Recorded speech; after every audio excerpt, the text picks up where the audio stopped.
This is a presentation of the Oklahoma Sports Network.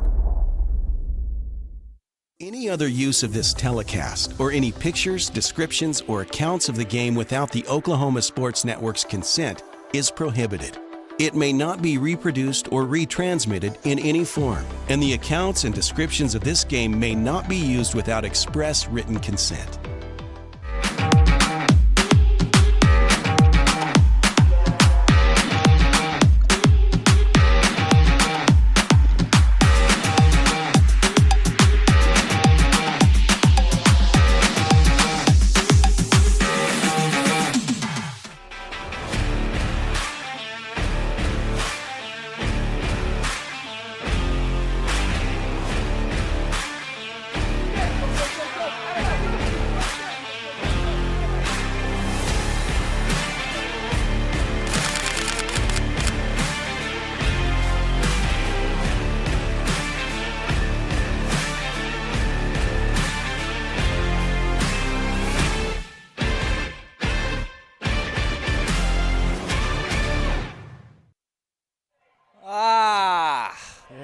The summer is over. Doesn't feel like it, but the summer is over. We are back. Football time is back in Oklahoma. Newcastle Racer football is back on the Oklahoma Sports Network, and the whole crew is back on the Oklahoma Sports Network. Uriah Martinez up top, Carson Wade on production, partner in crime Billy Collier. I'm Josh Calloway, and we are back. Newcastle Racers football on the Oklahoma Sports Network. Billy, my guy, it's crazy. Year 4 for me and you already. It doesn't feel – it's crazy. It's week 1. Here we go. Week 0, I guess. People are starting to talk. No, it's great. I love it. I love it. We know, we talk and know what to expect. Things are good. I appreciate being back with you. I felt bad. I told you earlier I missed the last game last year, so we didn't to have that real send-off, yeah. It's really good being back, sitting up here beside you, watching the game, getting ready for it. The weather, I'm ready for football. It's not that bad. It's sweltering. Let's be honest. I'm sweaty. I'm drenched under my shirt already. But, they moved the kickoff back, obviously, which has been the norm across Oklahoma this week. There's even been some games at 8 o'clock I've seen. Because the temperatures have been just astronomically high, which is, anybody in the state of Oklahoma knows that. So we're a little bit of a later kickoff. It's quite warm, but not that bad. Sun's a little low. We're getting into some shade. And it feels like football. I love this time of year. I love the first, especially the whole season's great, and the end of the year is great. But at that beginning of the year where everybody is 0-0 and everybody thinks it's their year, it's fantastic. I love this start of the season. It's always so fun. Oh, I do too. This is where everybody's just drooling. You got the foam in the mouth. They're ready to come out. They're fired up. They're jumping around all over the place. Both teams during warm-ups, jumping, bouncing into each other. I remember when I could do that. And it's just a good time, ready to get this done. We actually have a little bit of breeze tonight. Yeah. That's been kind of nice. Not bad at all. So excited to get going, excited to be here, excited the whole crew is back. Yeah. It's been a hot summer when it's 98 and a little breezy, and me and you are both saying, not that bad. Not that bad. It's not that bad. That's good. This is going to be a great game to start the season.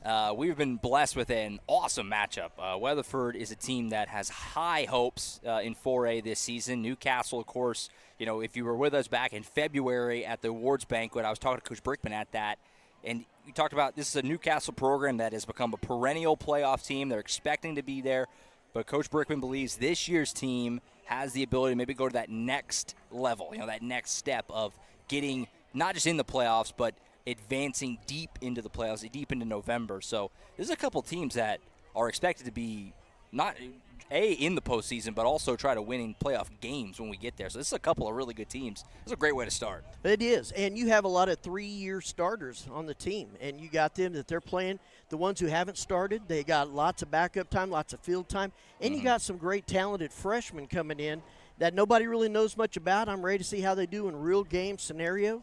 Right. And so there's going to be some fireworks, I think, going off. And, the last couple of years, you start off with Cleveland or you start off with Washington or Bridge Creek.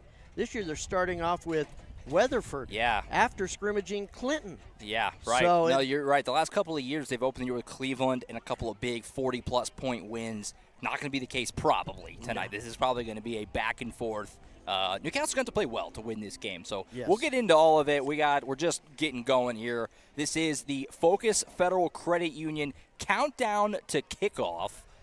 Focus Federal Credit Union has been a great sponsor for us for a number of seasons now. For more than 65 years, Focus Federal Credit Union has continued to deliver innovative products and services to our members about all things financial by anticipating needs and delivering exceptional member service. Stop by and experience the difference with our Tri-City branch at 1097 Northwest 32nd Street in Newcastle.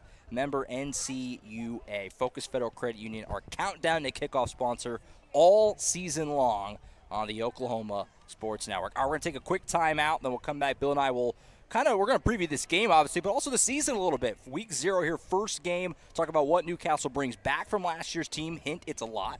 A lot are back from last year's team. We'll talk about that. And, of course, we'll get into the weeds of this ball game here, Newcastle and Weatherford, all coming up here on the Countdown to Kickoff show right here on the Oklahoma Sports Network.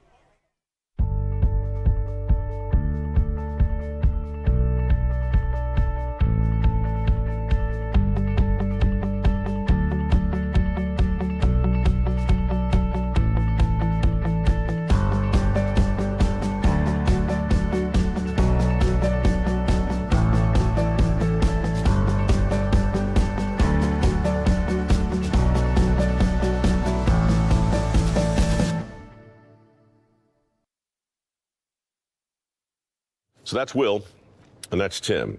And the farm has been in the family now how long, Tim? 100 years or so. You stopped counting. Yes. The idea that 1.5% of this country is feeding 330 million people 3 times a day. You shut down a lot of oil and gas, you shut down a lot of U.S. ag. All of a sudden, we start paying a lot more for food, and there's a lot more hungry people all over the world. College is more than just going to class. College is a journey. It's meeting new people and making new friendships that will last a lifetime. It's learning from professors who care about you and your success. And finding out it can be really fun and rewarding. It's discovering that thing you want to do for the rest of your life. Cameron University is all about helping you grow and succeed. Because your success is our success.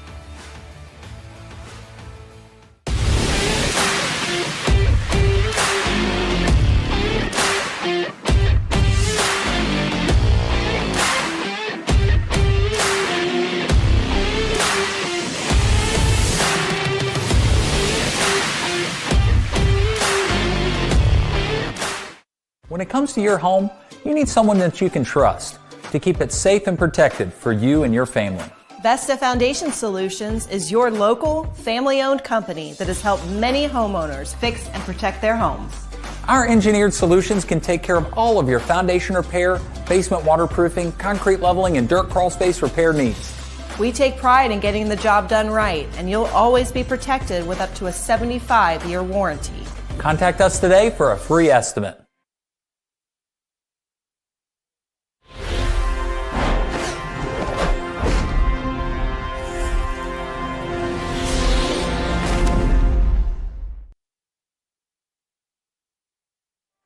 All right, back at Racer Stadium, Josh Calloway, Billy Collier, whole crew back from last year. So Uriah Martinez and Carson Wader back with us too.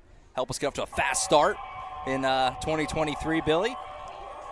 Going to take a quick look here in just a moment at the schedule for the Racers in 2023. It's a different one than last year. As last season, Billy, it felt like at the beginning of the year we were just living on the road, and then we were living here the whole second half of the year. Really the total opposite this season. This season, it's a lot of home games early and then a lot of road games late. It's going to be a little bit different this year, Billy. Obviously, a chance to get up to a great start, but a little different because it's not backloaded like it was last year. That's right. This year, to be honest with you, except for Woodward, our away games, I think the farthest one is Hera. We don't have a lot of far games either. Yeah, right. Last year, we put a lot of miles in the car. And so that it's going to be nice. And we are, I think, starting off having that scrimmage with Clinton, starting off with Weatherford, you're going to get a good size up of the team and then get to play quite a bit more at home right at the first of the year, building up confidence. I think you're going to see some good out of that. So I'm excited about that. And then at the end of the year, and if you look at who our opponents are on the road, I don't know that you're looking into any real buzzkills except for Tuttle. Yeah, it looks like the others are at least somewhat manageable, but you never know what you're going to get at Tuttle. So I think it's going to be a great season, starting off getting the confidence going for the year. Yeah, absolutely. And our schedule sponsor, a new sponsor alert this year, Buffalo Wild Wings, who's been a really good OSN sponsor in general, sponsor lots of mid-dell games and things like that. So pumped to bring them into the Newcastle broadcast this year. Wing Tuesday, Boneless Thursday. I frequented Boneless Thursday, still do, but especially when I was in college, still do Boneless Thursday. Why not any day of the week make it Buffalo Wild Wings? 9600 service, I-44, just minutes away from Newcastle. Wings, tenders, burgers, and a whole lot more. I'm a big garlic parmesan and medium guy. Yes, I'm a honey barbecue teriyaki. Honey barbecue. That's my wife. She loves the honey barbecue. I can't say I've had the teriyaki. It's really pretty good. A little bit more heat than I would normally have. I'm generally a teriyaki fan, so I'm good with that. All right, we're taking another quick timeout. They're going to do the national anthem here, and then we'll come back. We'll continue to break down this 2023 season and this season opening game against Weatherford here on the Oklahoma Sports Network. At CFD, our mission is to deliver quality dentistry by providing big practice benefits with a little practice feel. Since 2008, we've updated our look, technology, and have added new smiles to our tenured staff to better care for you right here at home. Convenience for you is one of our biggest goals, and we often provide same-day treatment to minimize your time off work. We are open Monday through Friday to serve you. Visit cfdok.com for details. We look forward to seeing you at our big little practice. It's no secret that life is busy and you have a million things on your to-do list. Here at Community Bank of Oklahoma, we've made banking simple again. We can help you get to the important things in life, like the big game tonight. We do all the heavy lifting, so you don't have to. Race towards us at Community Bank of Oklahoma, because we wouldn't be a community without you.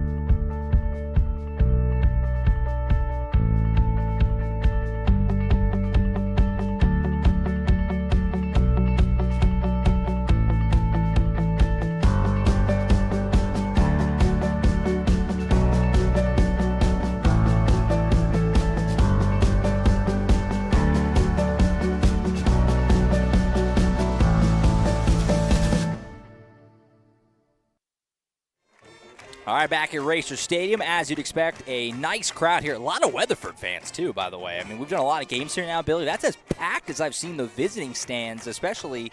We're still like a little less than 20 minutes till kick. Loaded, and Weatherford's not close. That's way out there. We've been there. No doubt. And they're in the sun, facing the sun, and they're still looking excited over there. Of course, they're all wearing their sunglasses, but they look excited for the game. Oh, yeah, it's going to be a fun one. These are two teams that obviously used to be in the same district, knew each other very, very well. It was a frequent visit for us and a frequent opponent. Didn't play last year, but they're back at it here this year in a non-district tilt. So let's talk about the team a little bit here, Billy. This Newcastle Racers team only graduated 5 seniors off last year's playoff team. That's something Coach Brickman has been kind of banging the drum about. Yes. A lot of the team is back from last year. Of course, Jackson Burt, starting quarterback, back for a 3rd season as the starting QB. You don't get that all the time in high school football, obviously. Right. Carson Bolser, running back, is back, as well as a lot of guys along the offensive line. Just in general, a lot of the pieces that you were used to hearing us say their names last year are back this season. That's why expectations are obviously, and rightfully so, pretty high. And both of those guys you mentioned, Bolser and Jackson Burt, they both are now 3-year starters. It seems like the game should be slowed down for them. Yeah. Talking to Jackson Burt, he seems quite a bit more confident than he's been in the last few years, just in seeing the game that's coming to him and able to run, able to pass it, doing good. Carson Bolser, he has a little bit of fight in him. He's ready to show that he's got some strength and power and bulked up a little bit over the summer. One of the things Brickman talked about is all of them did some incredible conditioning. Yeah. And so I think you'll see that tonight when they come out and they get ready to go. So on the offense, also look for number 23, a receiver. It's Jordan Lane. And he's a freshman, very talented freshman, getting a lot of talk going on with him. He's got his twin brother, Jalen Lane. They are 2 receivers that whenever they were, I believe it was in Midwest City, scrimmaging there, last minutes of the scrimmage, they caught a long pass, difficult pass, and came back and quote-unquote won the scrimmage. But they are looking really good. I think they'll sneak up on some people first of the year. I think after people start figuring them out, though, they may have to do a little bit more dancing, but great hands. What I like about Jordan is he catches it with his hands. I never hear it hit his pads, ever. Right. So he catches it. He can catch it at the height of a jump. So it's pretty exciting, I think, from the offensive side to see that. How crazy is it, too, just to see when you look at the roster and you see a graduating class of 2027? No, it's that wrong. doesn't feel real at all. No. That's exciting, though, and I agree. This offense in general has got a lot of pieces. Obviously, Burton Bolster, those are going to be the obvious headliners as your quarterback and running back. But Chad Kraft, really talented offensive lineman, obviously was a big part of the O-line last year. He was a VIPE preseason top 100 guy. I mean, he's a very talented kid. He can really push people around. So I think in general, they're going to be able to run the ball. They ran the ball well last year. Offensive line, some key pieces back, Bolster's back. They're going to run the ball. And then if Jackson Burt can – we've always talked about it. It's never been an issue of raw ability. I mean, he's got a cannon, as good of an arm as I've seen from a high school kid, period. And all the games we've done. But if he can reel it in and that passing game becomes a great weapon playing off the run game, this is going to be an offense that's going to be really special. Because remember, 3 years ago, our first year, 2020, offensively, Newcastle was as good as it comes. They moved the ball up and down. Right. Since then, they've really beefed up the defense. Offense hasn't been quite to that level, though, in 2020. If they can get it to where both sides are kind of humming at the same time, now that's where you start to stack up a lot of wins. So, going to be exciting to see. Well, one of the things Coach Brigman's talking about is their depth. If you look at their roster, now they're looking at almost 80 players or more. That's a high number. And, when you look at the Weatherford roster, they're looking at more like about 60. And so they have that depth. They're talking about doing hurry-up offense this year because they have the depth. They can run the guys in and out. But the only way you can do that hurry-up offense is if the line and the guys up front can hit, can be mean, can stick, and open some holes. And so that's going to be something with Chaz Gentry and a lot of those guys up there, Tosh Smith, Lozano, Riggs, just those guys moving people. I think if they're able to move them, if they're able to really enforce that, I think you're going to see a mean team this year.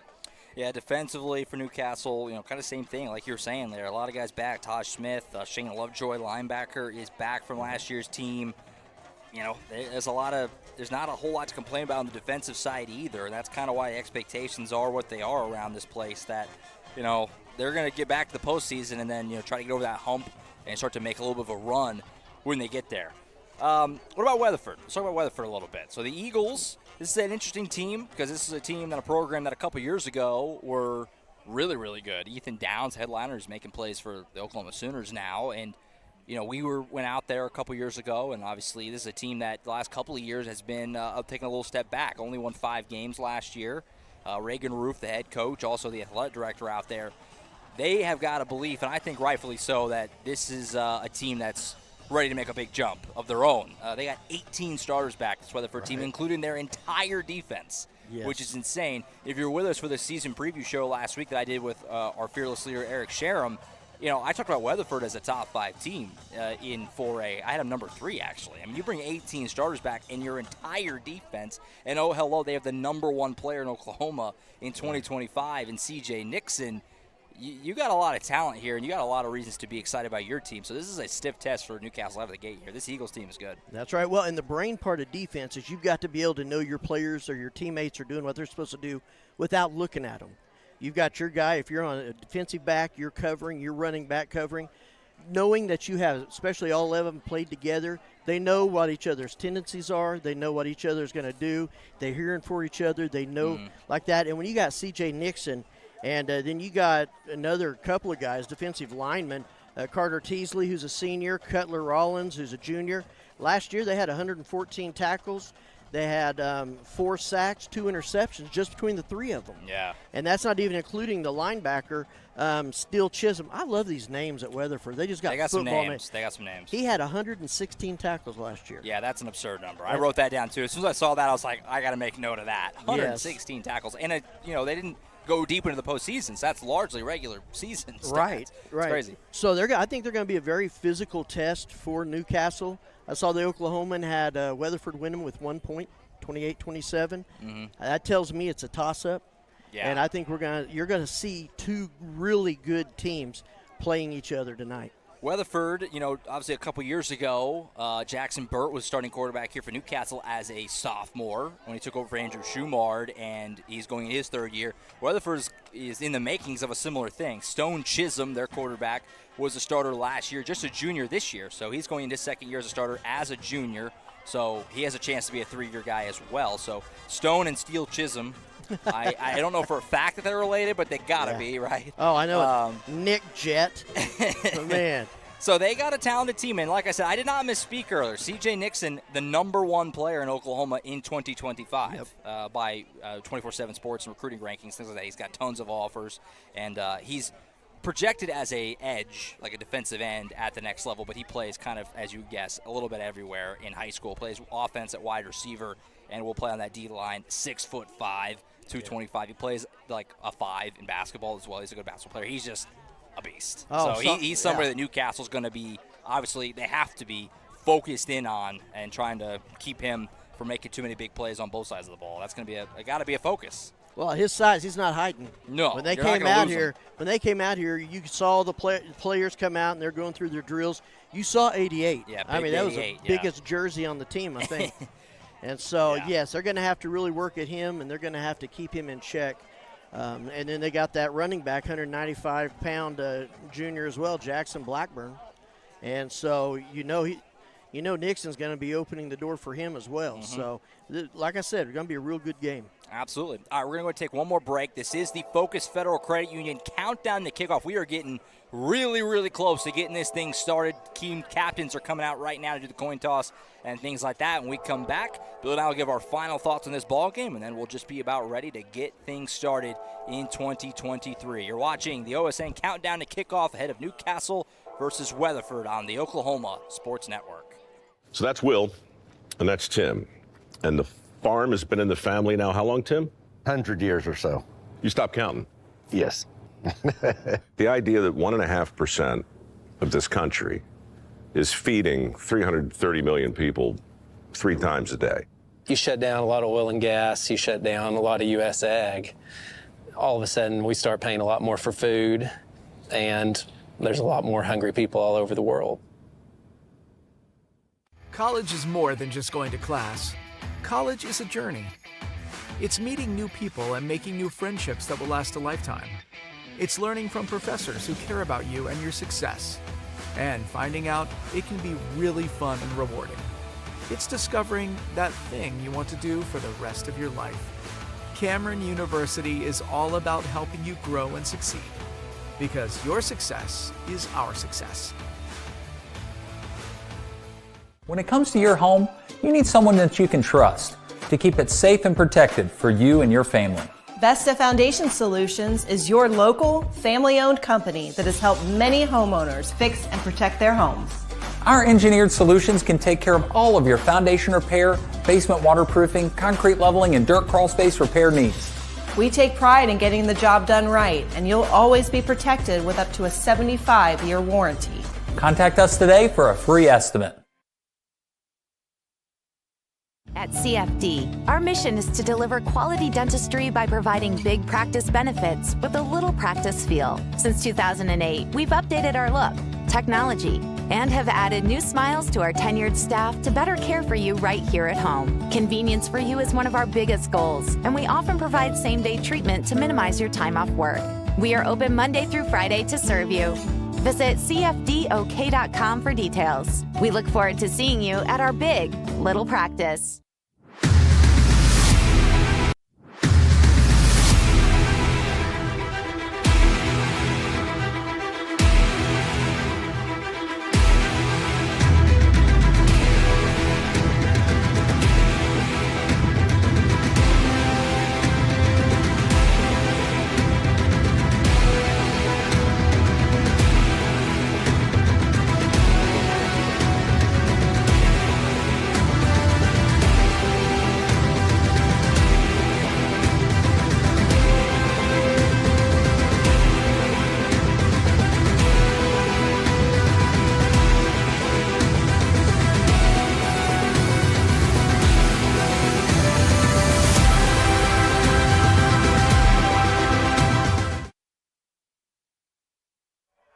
All right, back at Racer Stadium, we are getting really, really close to getting this thing started. Newcastle's just about to run out of the big inflatable race car at Racer Stadium. Weatherford about to take the field themselves.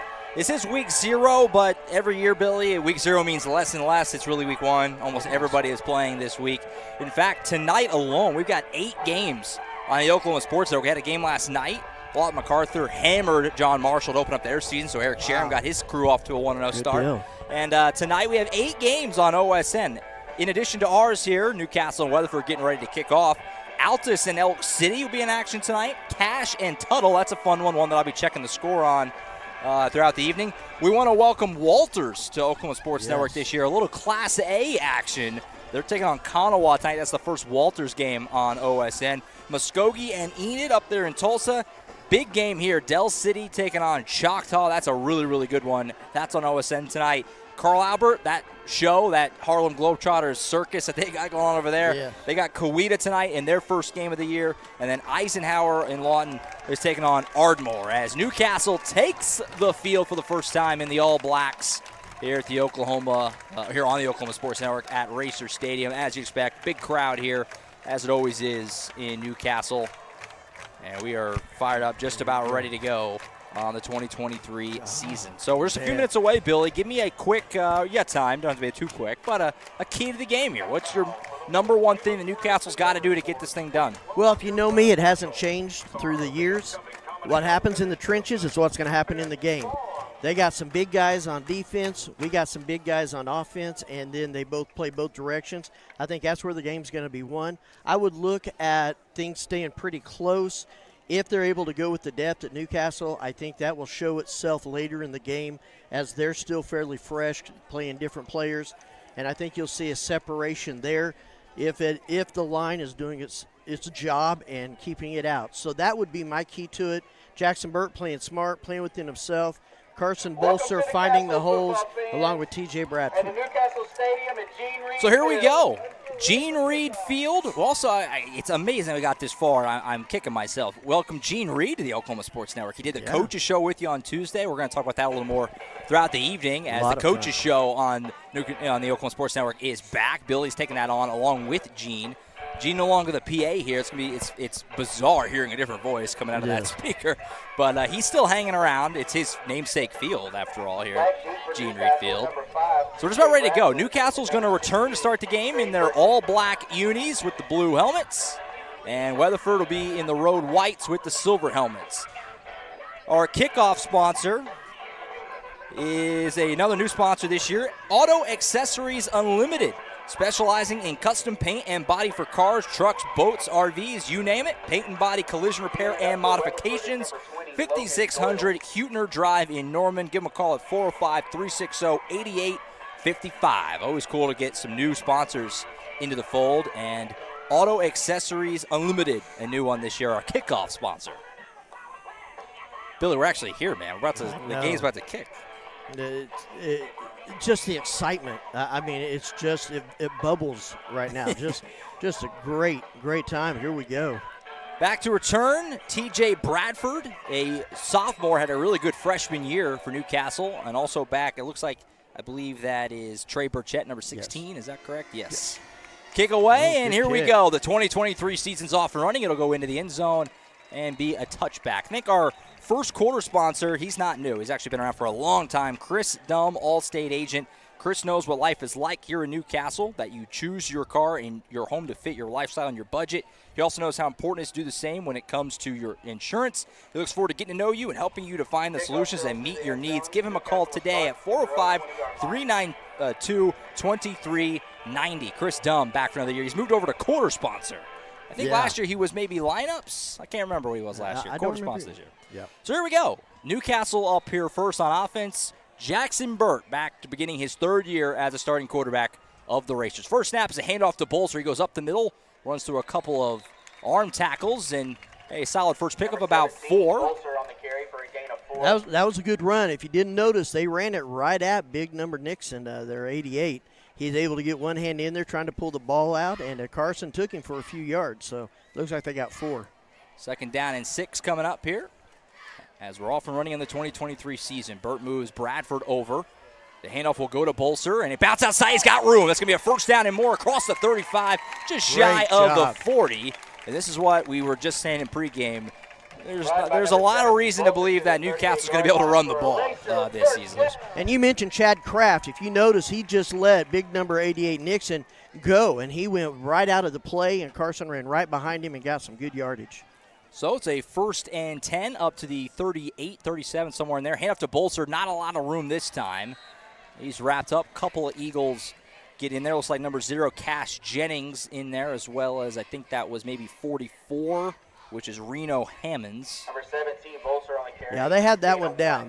They held their guys right there, didn't let no foot room. Did a good job to pick up a yard. Made it 2nd down and 9. Just over a minute in here to the season opener. Handoff goes to Bradford, his first carry. And he'll push forward for a few. And he'll set up a 3rd down and about 6.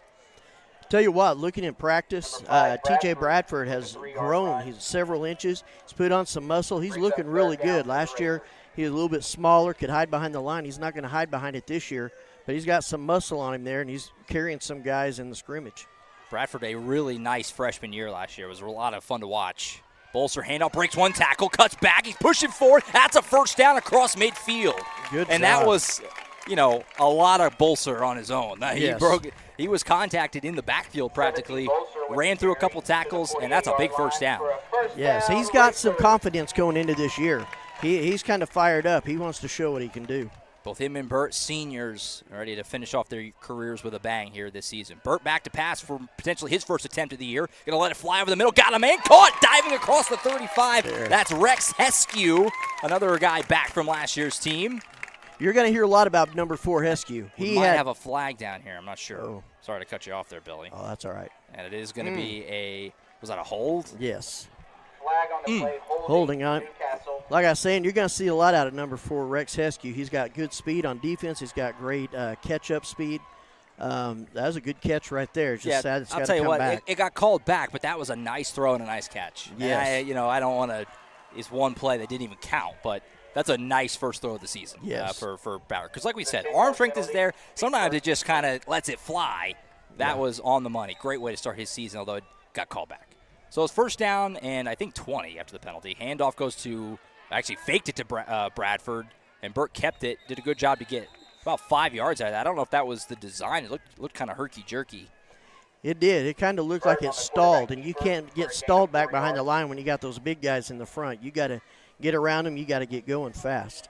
It's about a 4-yard pickup. Makes it 2nd down and 16. Burt. And nobody jumped. Remember how good they were last year at getting guys to jump off sides. No dice there on the first hard count. 2nd and 16.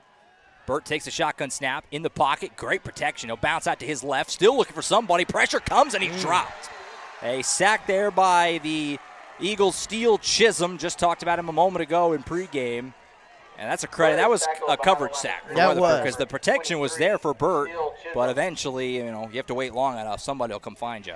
Well, and I have to give it up to Weatherford's back because those receivers, if you remember right, they had 4 receivers just like they do now. They were crisscrossing, and they stayed right with them. 3rd and a lot. 23, 22. Burt takes a shotgun snap. He'll step up in the pocket. Now he's going to just go and tuck and run. Does a good job to get across midfield. Dives back across the original line of scrimmage. That's going to bring up on a 4th down and about 8. That's what it looks like. Quarterback scramble by 8.5. 13, Burt.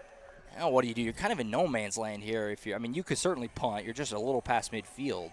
See what Coach Brickman likes to do here. What if they're going to do that little pooch punt? Wouldn't surprise me. Weatherford doesn't have anybody back. Burt's not that far off. 4th down and 8. Try the hard count. I'll check back with the sideline. First drive of the season, if you're just tuning in, Newcastle and Weatherford. Really good 4-8 tilt to start the year. Looks like Burt's going to back up and probably punt this. And he does just that, so a punt will drop down. Lands inside the 20, takes a Newcastle hop. That's a good punt. It's going to roll down inside the 10 and be downed at the 8. Nice punt for Jackson Burt. Well, and I don't know if you remember the last 2 years on the first series, Burt struggled with control. He struggled with keeping his mind calm. You saw right there that he stayed with it. It looked like he let it come to him and understood it. Some nice things on that drive. Yeah, because even on that 3rd down play, he could have let that fly or whatever, but he tucked it. He ended up getting about 15 yards out of it. It was 3rd and 20 plus. And it looked like he may have was going close to get to first, but somebody got that leg and swiped it. So, Weatherford's defense holds up. That penalty really hurt Newcastle on that drive. They were humming before then, but they'll have to settle for a punt, or they do pin Weatherford back. And here comes Stone Chisholm, starting quarterback for the Eagles. Junior was a starter last year as a sophomore. And the Eagles are going to go 5 wide, no running back here on their first offensive play of the night. Chisholm back to pass, pressure in his face, wrapped up from behind. He'll get rid of it. Ball's floating in the air, and it'll go incomplete. Boy, wow. That was almost a sack. The pressure there for the Racers. Was that 23, Jordan Lane? It looks like 33, 33. Barry. Yeah, Hunter Barry. Hunter Barry, yes. Yeah, if you watch Barry and Elcision kind of take the sides there, they've been working on getting around there, closing it off the game. 43 and 33. Keep your eyes on them getting in the backfield. That was almost. He was probably out of the end zone, but he would have been on the 2 or 1 if he could have. That was a good job by Chisholm just to get rid of it. So incomplete pass, 2nd down and 10. Chisholm, handoff. Ooh, was a little shaky. Wrapped up, balls on the turf. Racers got it. Wow. The handoff was a little shaky. I'm not sure he ever really controlled it, Billy, after that handoff. It was wobbly. It ends up on the turf, and the Racers get a massive turnover. Yeah, that's Jaron Webb that fell on top of that. Did a great job. It looked like the running back didn't think he was supposed to take it, and the quarterback thought he was. So that was a good play. So we get our first look at the Trinity Restoration Red Zone, our new Red Zone sponsor this year. Trinity Restoration, top quality roof repair and restoration. Call them at 405-695-7040. So shout out Trinity Restoration, new sponsor as well. So first and goal for Newcastle. They're at the 9, so they're calling it officially. Bird will bounce out. Might be a direct snap. Here it is. Taken along the left side and wrapped up for a loss. Or no, he got back to about the last scrimmage. That was 15, Jackson Shanuel. Yeah. That didn't surprise anybody. I don't know if you saw down here to the right, though, you had number 0 for Weatherford, Cash Jennings. Him and Burt going at it in a blocking marathon. He wasn't going to give up. Neither one of them were. I don't hate the idea. Jackson Shanuel, 6'5", 225, what he's listed at. I wouldn't get away from that in the future. No. Bradford bounces outside. Handoff here, giving up the middle, pushing forward. And getting a few is Shane Lovejoy, number 21. Number 21 on the carry, Shane. You're going to see about that. the 8 or 7, somewhere in there. Yeah, it looks like they're right there about the 7. You're going to see that quite a bit. You got Brady Rice and you got Lovejoy, or excuse me. Yeah, Shane Lovejoy. They're going to come in a few times on those close down there, just just run through there. So it's 3rd and goal. 2 running backs next to Bird. He'll take the snap, fake the handoff, rolls out to his right. Got Bradford in front of him. He's going to fire in the end zone, looking for Heskew. He caught it! Touchdown! Helmet popped off. It didn't matter. Touchdown, Racers, and they're on the board first in 2023. That was a great play. Great catch. I think that was about 6 inches off the ground. All the guys going down trying to get their hands in the way. You're going to hear us say Heskew quite a bit. Rex Heskew got popped at the goal line. I mean, his helmet went flying off, but he hung on. I honestly hesitated for a minute because I thought surely he lost hold of that. I was waiting for it to roll or something. It never did. So how do you like that? Great start for Newcastle. Defense forces the turnover. Offense capitalizes on it. And here's Toby Batchelder for the first extra point attempt of the season. Bit of a high snap. Good job getting it down. Kick is up and through. Credit there to Caden Longman, backup QB. That was a high snap, but he got it and pulled it down. So the Racers are on the board first. It's 7-0 Newcastle. Weatherford offense back on the field after this break on the Oklahoma Sports Network. At CFD, our mission is to deliver quality dentistry by providing big practice benefits with a little practice feel. Since 2008, we've updated our look, technology, and have added new smiles to our tenured staff to better care for you right here at home. Convenience for you is one of our biggest goals, and we often provide same-day treatment to minimize your time off work. We are open Monday through Friday to serve you. Visit cfdok.com for details. We look forward to seeing you at our big little practice.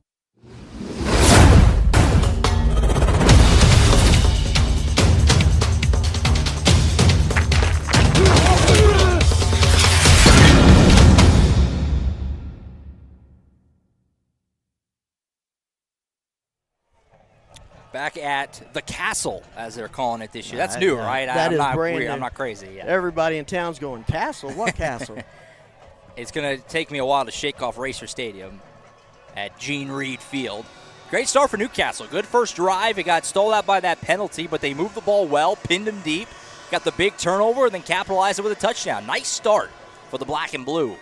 Batchelder boots it off. It'll be fielded inside the 10 here by the Eagles' Nick Jett. And he turns on the Jets, but he got popped right about the 25. Nice hit.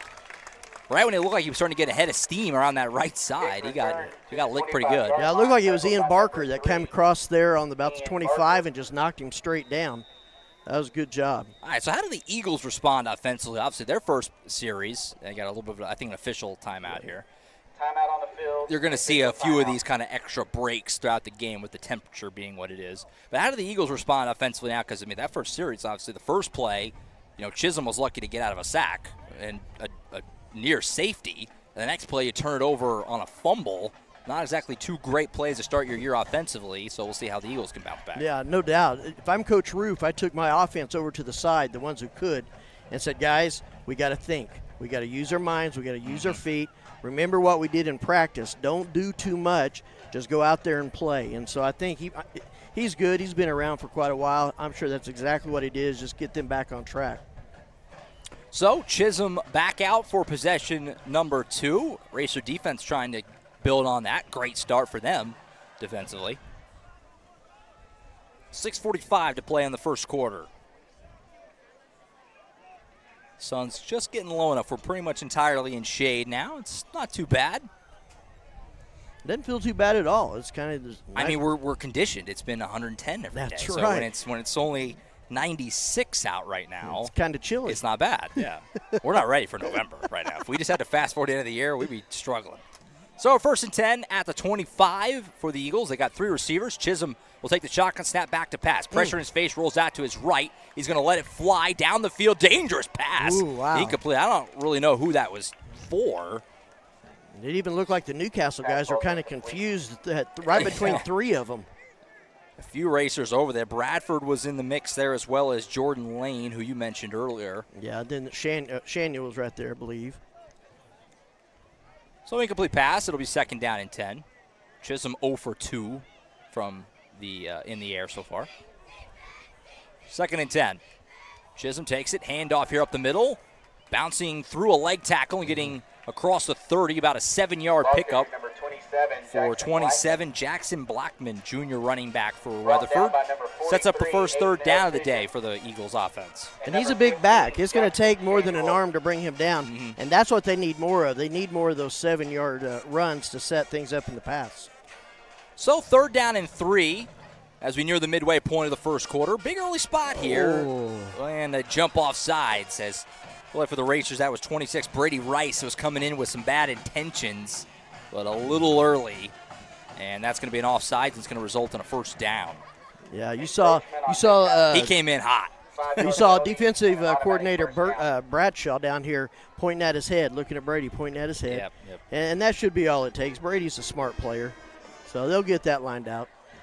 So it's a 1st down on the penalty up to the 37-yard line. 1st and 10 for Weatherford. Chisholm in the shotgun once more. He takes the snap back to pass. He's going to let it fly down the field. 1-on-1. This is Lane down there with Jett. And it's overthrown. Boy, Jordan Lane was on him like a glove. I mean, he was basically giving him a piggyback ride. I think this entire side of the field was just smiling, when that got done. But, yeah, that was a good play. Good job. He got behind the defense right there. That could have been bad. Obviously, Lane, not a big kid by any means, but he doesn't really look like a freshman. And I don't mean that in the size department. More is just kind of, he looks really comfortable out there. He's checking the sideline. He just looks like he knows what he's doing. Well, that's why he's been in practice as well. Yeah. So 2nd and 10 after the incomplete pass. Weatherford's yet to really find it in the pass game. 2nd and 10. That's going to be a false start for the Eagles. So that'll back them up. First penalty, I believe, against Weatherford so I believe far. So. It'll be 2nd down and 15 after the penalty. Yeah. I think you're going to see a lot of that early in the year on a lot of the teams. You saw the game last night, the Union Westmore game. I wonder if you're going to see quite a bit of that first of the year, just getting the rust out. Yeah. Yeah, there was some sloppiness last night. And just general, even beyond the official, but, some extra fumbles, some miscommunications. It's early in the year. You could tell. It is. 2nd and 15. Chisholm takes the shotgun snap, rolls out to his right. He's going to keep it himself. Bounce outside, got some room, gets across the original line of scrimmage, gets hit, but it's a good solid pickup up to about the 44. Sets up a 3rd down and about 4 or so. Good pickup there for Chisholm. That was just great job by the line. They just went straight right and kind of fell on the guys and really got them out of the play. So that was excellent job on their offensive line. So sets up a 3rd down and short. Well, they gave him a pretty friendly spot. He's up actually only about a couple yards away. 3rd and 2.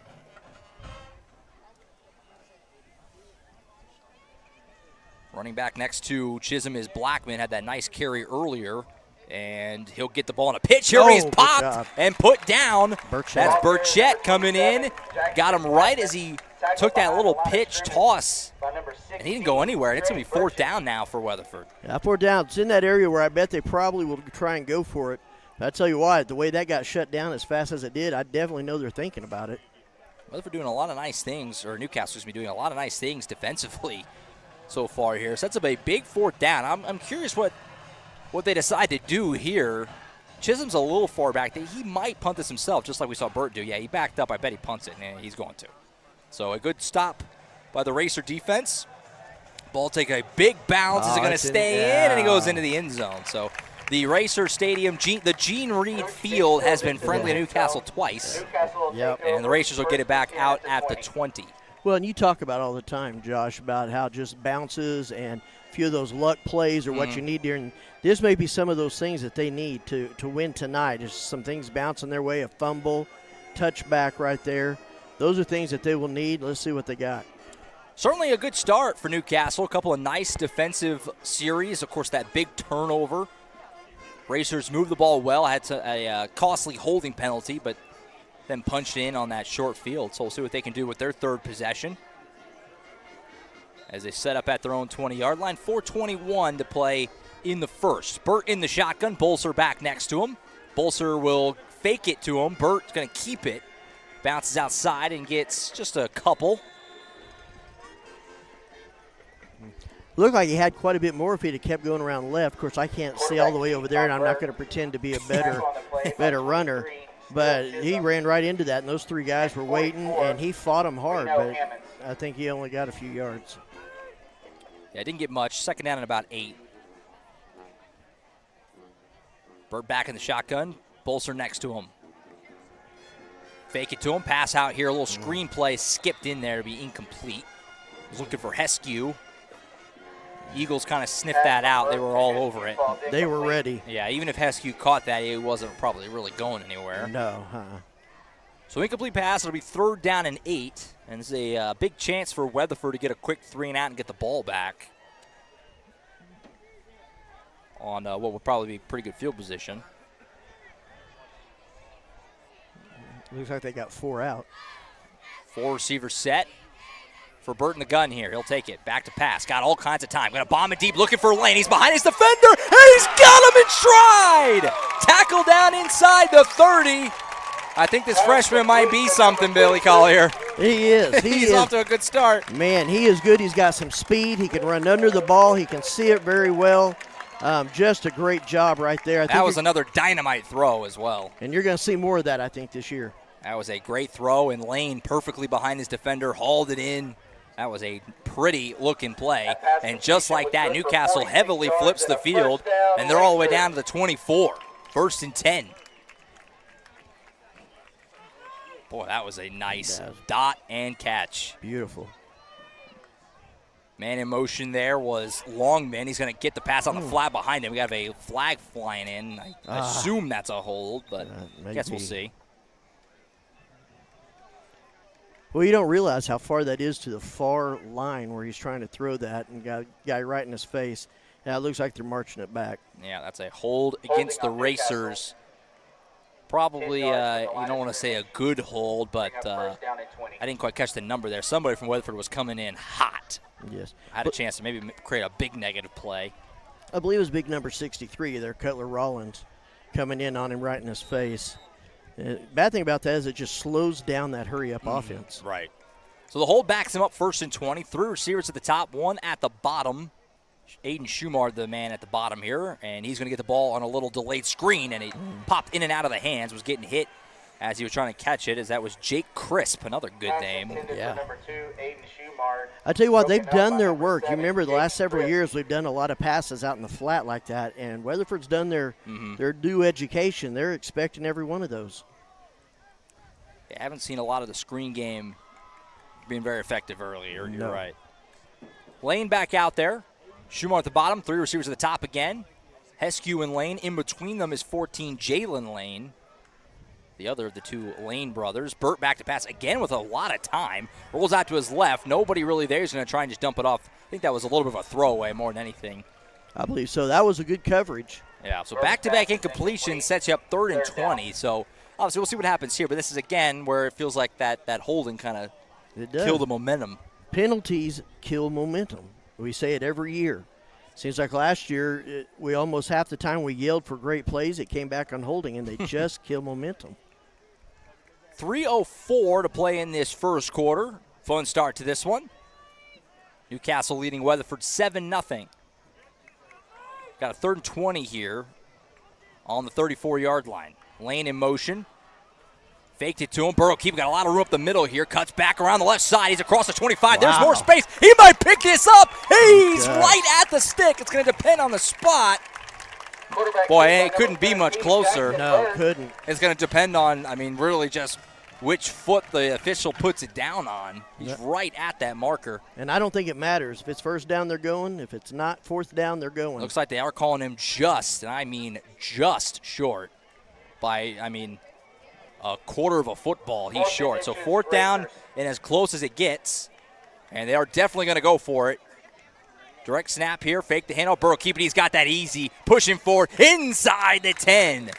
And the Racers knocking on the door. Back again into the Trinity Restoration red zone as well, as the Newcastle Racers are knocking on the door of a 2-score lead. And I got to give it to Burt. Those are 2 strong runs, 2 hard tackles, 2 hard hits, and he's popping up and keeping going. So 1st and 10, or 1st and goal, I should say, at the 9-yard line. Burt, handoff again, another QB keeper. Not a lot of room here. Look at him breaking tackles. He worked hard for that 2-yard gain. He did. Yeah, I don't know if he put Slickum on his jersey or what, but they could not get a hold of him. So he picks up a couple. It'll be 2nd down and goal at the 7.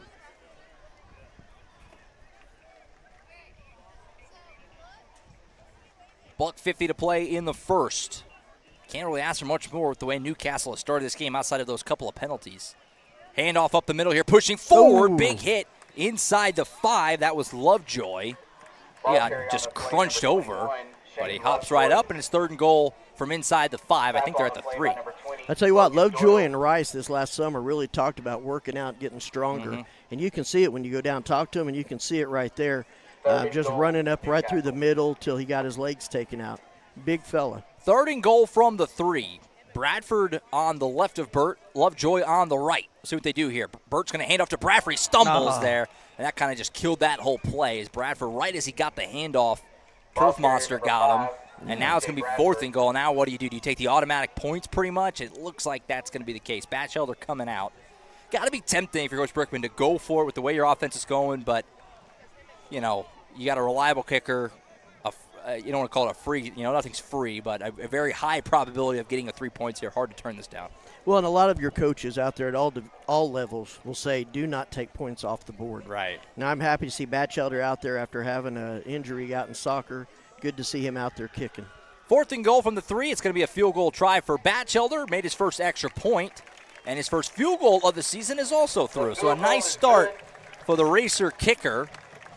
And with just 30 seconds to go in the first, we'll go ahead and stick here through the break here as they flip ends. We're just a couple snaps away from the end of the quarter. Billy, great first quarter for Newcastle. Excellent. Not a lot to complain about. Defense has made some plays. Offense has made some plays. 10 points on the board. I like it. I think solid. They have handled themselves. They've handled Weatherford. Weatherford's never really had, outside of that play by the quarterback, Weatherford hadn't really had a chance to get any momentum, haven't had a chance to get their feet set. They're doing a real good job. One of the surprises to me is we haven't seen them go to 88. We haven't seen them really utilize somebody bigger. Yeah, we haven't said C.J. Nixon's name once. Not once. So it's kind of a shock, and I keep waiting for that just to catch them off guard. So Newcastle will kick this away. And the Eagles will get the ball back and try to stymie some of this momentum, because right now, I mean, the first quarter of this game has been all racers. Batchelder will do the honors. He's off to a nice start to his season with extra point punch through and then that made field goal there. Certainly would have liked to finish that drive off with a touchdown, but you'll take the points. Wow. Batchelder boots it away. This is Jet fielding it inside the 10-yard line. He'll take off with it. Gets across the 20, hit, and did a good job to pick up some more yards after contact, but riding him to the ground there. I think that was Lane again. Aiden. I think Lane had the initial hit. You're right. Aiden Schumar got in there to help him out. That's good. He carried him. He's a strong runner. I think, what is he? Junior, I believe. Yeah, he's a junior and a wide receiver. You don't normally see wide receivers carrying guys like that, especially on kickoffs. Right. So he's a strong guy. So 23 seconds to go in the first quarter. Weatherford has it on their own 30-yard line. Feels like kind of a big drive for Weatherford. Try and at least move the ball and kind of sustain a drive and get a little momentum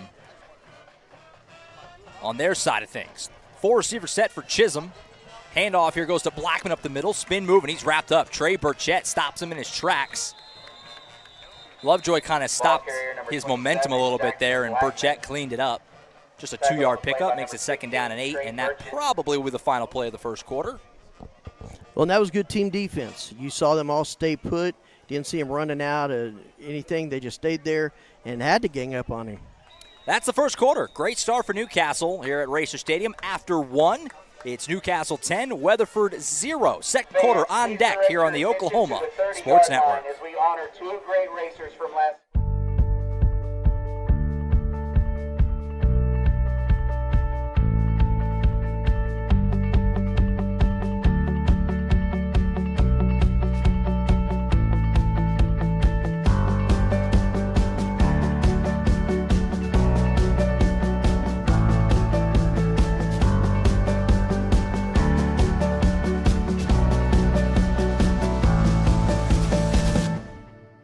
So that's Will, and that's Tim.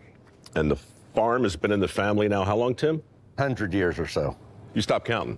Yes. The idea that 1.5% of this country is feeding 330 million people 3 times a day. You shut down a lot of oil and gas, you shut down a lot of U.S. ag. All of a sudden, we start paying a lot more for food, and there's a lot more hungry people all over the world. College is more than just going to class. College is a journey. It's meeting new people and making new friendships that will last a lifetime. It's learning from professors who care about you and your success. And finding out it can be really fun and rewarding. It's discovering that thing you want to do for the rest of your life. Cameron University is all about helping you grow and succeed. Because your success is our success. All right, back at Racer Stadium, second quarter. Josh Calloway, Billy Collier, Stone Chisholm on the first snap of the second quarter. Back to pass. Weatherford bombing it deep. Dangerous pass. And Jackson Shanuel, like Matumbo, jumped up and spiked that into the turf. That's true, and that's something you've seen a lot in practices. You've seen a lot of those defensive backs. You look and you think they're wide open. I know there was against Clinton, and Heskew did that. Here you have Shanuel. They just have great closing in speed. So, just like that, it's going to be 3rd down and 8 here after that deep incomplete pass. I don't think, and this is stats and info, which is just my brain keeping track as best I can, but I don't think Weatherford's completed a pass in this game. Chisholm is not. They were trying, but Newcastle's secondary has been all over these Eagle receivers. Now Chisholm back to pass. Pressure in his face. Going to just have to get rid of it. Pass is caught. Oh, wow. And a nice cut move. And he gets across the 50 and a first down for Kai Samahorn. Wow. Boy, that was a heck of a play by Chisholm and Scammahorn because the pressure was in his face. He's got rid of it. And Lane got caught kind of not taking a great angle. And the Eagles pick up a first down. Big one there. Boy, they needed that. And yeah, I hope that doesn't change momentum or get momentum going for him being a Newcastle guy. But that's exactly what he needed to get that first completion. And usually that's when the quarterback gets a little more confidence. So there's that first completion right after I said it. Announcer's jinx. 1st and 10. Pitch out here to the left side. This is Victor Garcia. First time saying his name. And he gets across the 45-yard line. It's a good job to fight forward for a couple extra yards. Looks like about a 4-yard gain, second and 6 coming up. And see, that's how it works out. When you get the pass, now they got to think they got to stay back on their heels instead of just run with their ears pinned back. So then you had him run around the end, got some good distance. Second down and 6 coming up here. Weatherford, first time really kind of getting a good drive going as they're across the 50. Still have not seen C.J. Nixon be a factor. Not going to be on this play either. Chisholm's going to keep it on the left side. He's got nowhere to go as he was popped right at about the sideline there. Couldn't quite tell who got the hit on him.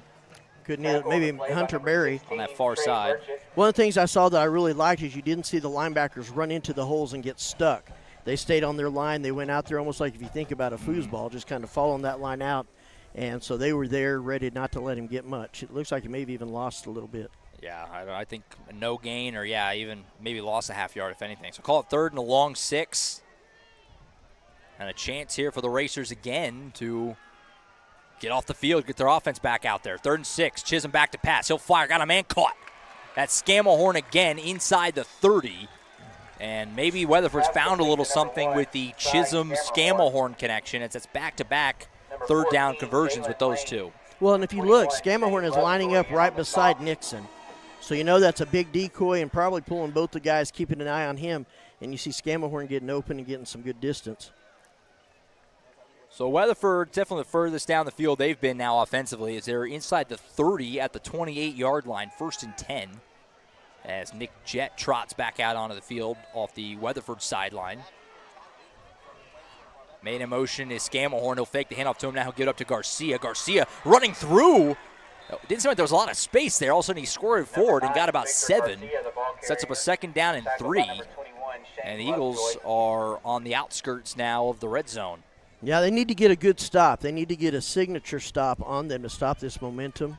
Looks like they're finding some ways, getting through some holes. Definitely need to get some things happening to make them think about what they want to do. So 2nd down and 3. Garcia back in the backfield with Chisholm. They've been rolling with him here on this drive as opposed to Blackman. Chisholm's going to keep it around the right side. Not a lot of room. Racers all over this. And that was a no gain as Bradford in there on the tackle. But there was a bevy of black jerseys there that were just, he just had nowhere to go. Yeah, their lane hit right on that football. That's a great job keeping hold of it there for Chisholm. So it could have come out real easy, but now we're looking at a 3 and about 4. Yeah, so he even maybe lost a yard. You're right, 3rd and 4 here. So another opportunity. Weatherford's already converted 2 big 3rd downs on this drive. Trying to go get themselves another one. Got to think even if they don't get anything here, they probably go for it. 3rd and 4. Man in motion is Jett. Fake it to him. Now he'll give it to Garcia. Bounce on the left side. There's a lot of room over there. He cuts back. And he gets the 1st down up to the 15. And Weatherford has got their first trip inside the Trinity Restoration red zone. That was a good call. If you're watching, they're having most of their success in the middle. Going around the sides, just that speed for Newcastle is stopping them. But when they're cutting and going into the middles where you're starting to see a little bit, need to get the defense to stay put, not over-pursue. So 1st and 10 at the 16 for the Eagles as they continue to work that clock down. And, the momentum, it's 10-0 Newcastle. Feels like it's with Weatherford right now. They're moving the ball. Haven't seen the Racer offense on the field in a while, and now Weatherford's going to take a timeout here and talk about some things. So 8:39 to play in the first half. Time on the field. We'll go ahead and take it with them. Racers lead at 10-0, but Weatherford's knocking on the door on the Oklahoma Sports Network. When it comes to your home, you need someone that you can trust to keep it safe and protected for you and your family. Vesta Foundation Solutions is your local, family-owned company that has helped many homeowners fix and protect their homes. Our engineered solutions can take care of all of your foundation repair, basement waterproofing, concrete leveling, and dirt crawl space repair needs. We take pride in getting the job done right, and you'll always be protected with up to a 75-year warranty. Contact us today for a free estimate.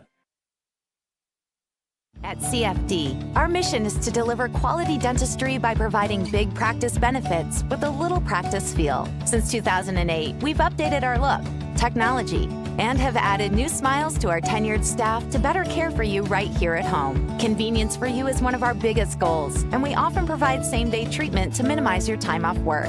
We are open Monday through Friday to serve you. Visit cfdok.com for details. We look forward to seeing you at our big little practice. All right, back to Racer Stadium. Josh Calloway, Billy Collier on the Oklahoma Sports Network. Good start for Newcastle, but Weatherford putting together their best drive of the night, and they have it 1st and 10 at the 16-yard line, down 10-0. Got a 4-receiver set here for the Eagles. Victor Garcia, the running back, in the backfield with junior quarterback Stone Chisholm.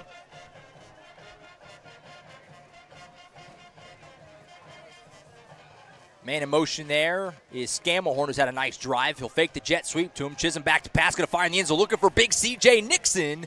And it will go incomplete. That's the first time Nixon's even been targeted in this game. And Jordan Lane, who is severely outmatched in terms of size there, did a good job. Didn't really give him a lot of room, kind of boxed him out.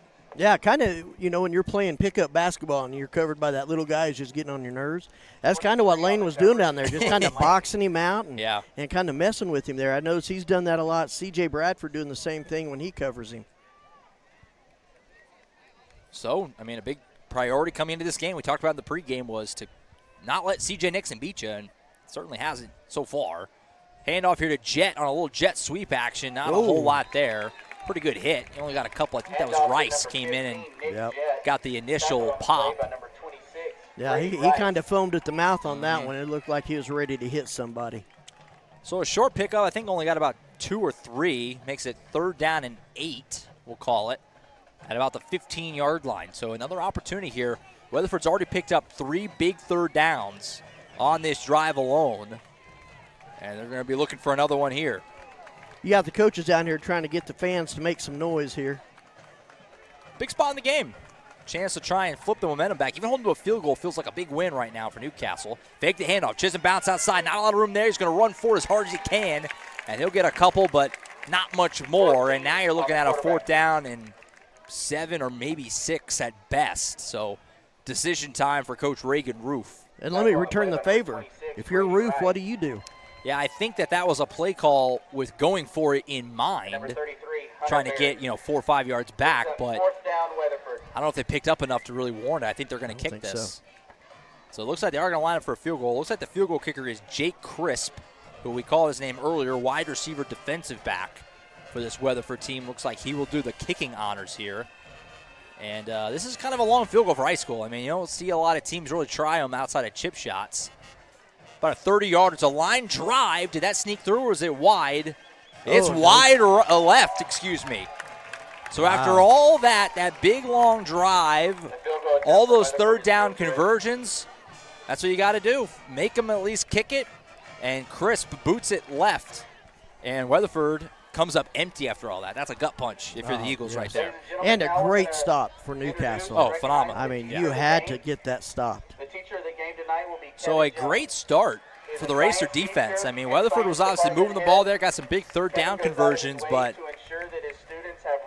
forced the field goal, and almost no kick is a given in high school football. And that's why we talk about a lot last year. It is such a luxury that the Racers have Batchelder, who is pretty darn reliable, especially in the red zone. Not a lot of teams have that. So Racer get the ball back. 1st and 10, C.J. Nixon chasing Burt. He couldn't quite get him. Burt takes off with it. Scramble here, gets hit, and he's driven into the turf. But a good pickup there of about 4 yards or so. And again, going back to what we were talking about earlier, the smart play from Burt there. Didn't force anything, just saw some room. Let me go ahead and get 3 or 4 yards here. It looks like about 4. Get yourself in a good 2nd down situation. That's just some maturity from Burt early. And you watch him, Rise. The guy was coming up to hit him, put both hands on the ball. Yeah, right. Great stuff. 2nd down and 6 for Newcastle. Burt takes it. Fake the handoff. He'll keep it. Bounce outside. Got some room. Cross the 20. He's wrapped up and tackled. Blackman in there. Ball came out really late. He was down. Fans hoping for maybe a late hit there. I think the ball was loose and it wasn't. The whistle was a little slow. I think he was kind of just trying to get the ball. Yeah, it looked like it could have been a fumble. They whistled it down, but it looked like it could have been a fumble. Can't tell if he picked it up, and he did. Okay, now they're moving the chains. I wasn't real sure on the spot there. Chains were a little slow moving, but they do say he got it. So it's a 1st and 10 for the Racers on getting this drive started up at the 24-yard line.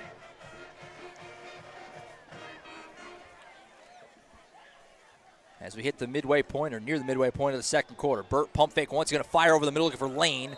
Maybe some miscommunication there. He looked like he was throwing. Yeah, he's immediately, Burt's kind of making hand signals like, that's not what I thought he was doing. I'll tell you what, it's a good thing. One bounce right there to number 15. Yeah. Oh, that could have been huge. Yeah, Lane was looking for something over the top, whereas Burt was kind of maybe trying to do a little bit of like a comeback type of route. No harm, no foul, I suppose. 2nd down and 10 after the incomplete pass.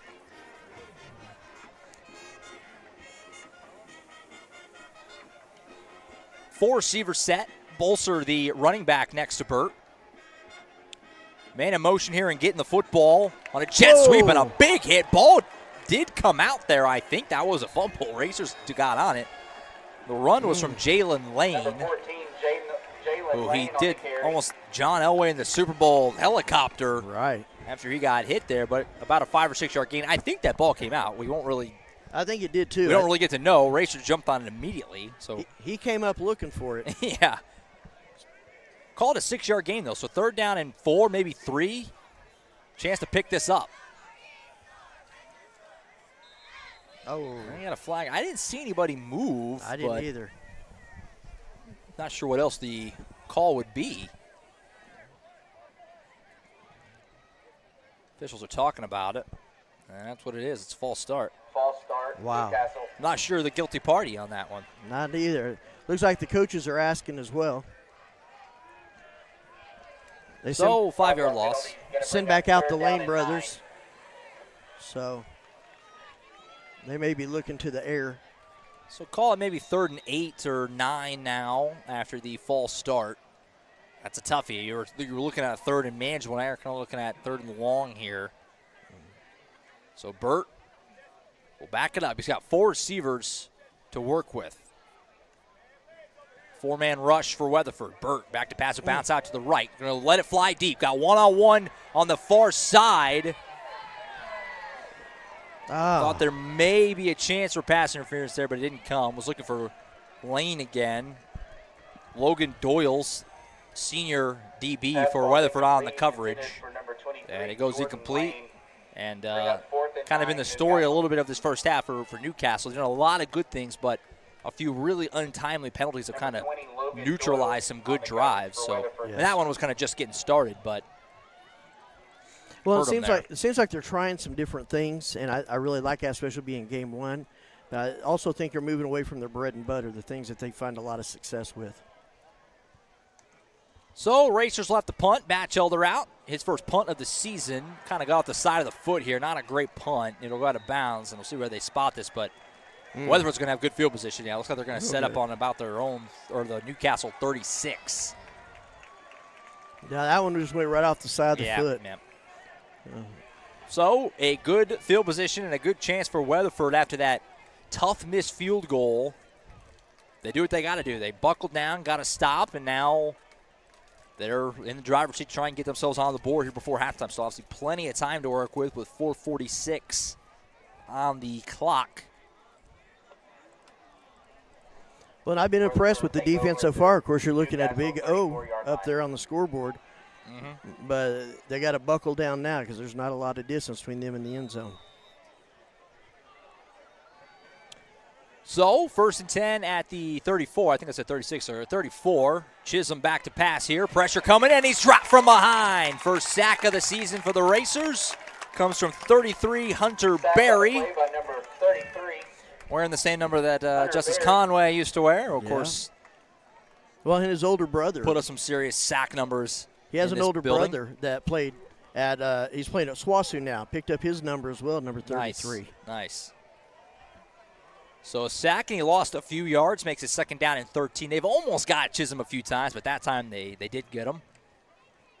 Back to pass again. Chisholm going to let it fly down, looking for Nixon. Bad pass. Heskew's there, and it's incomplete. Boy, Rex Heskew was in position to come up with a big interception, but couldn't quite pull it in. Yeah, I think his eyes were kind of crossed between the ball and the line. So yeah, you could tell he was aware of the sideline trying to toe tap it, and couldn't quite pull it in. But it is a PBU nonetheless for Heskew, and it sets up a 3rd and long here.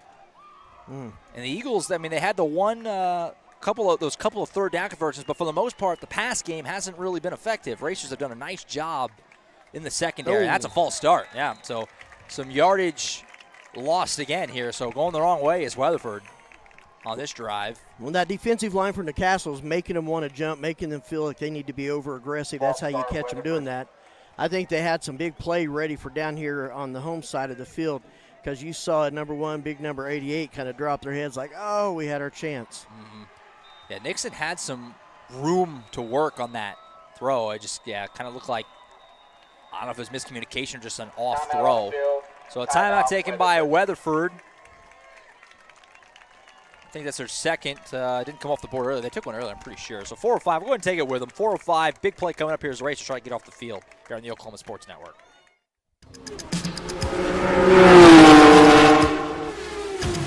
It's no secret that life is busy and you have a million things on your to-do list. Here at Community Bank of Oklahoma, we've made banking simple again. We can help you get to the important things in life, like the big game tonight. We do all the heavy lifting, so you don't have to. Race towards us at Community Bank of Oklahoma, because we wouldn't be a community without you.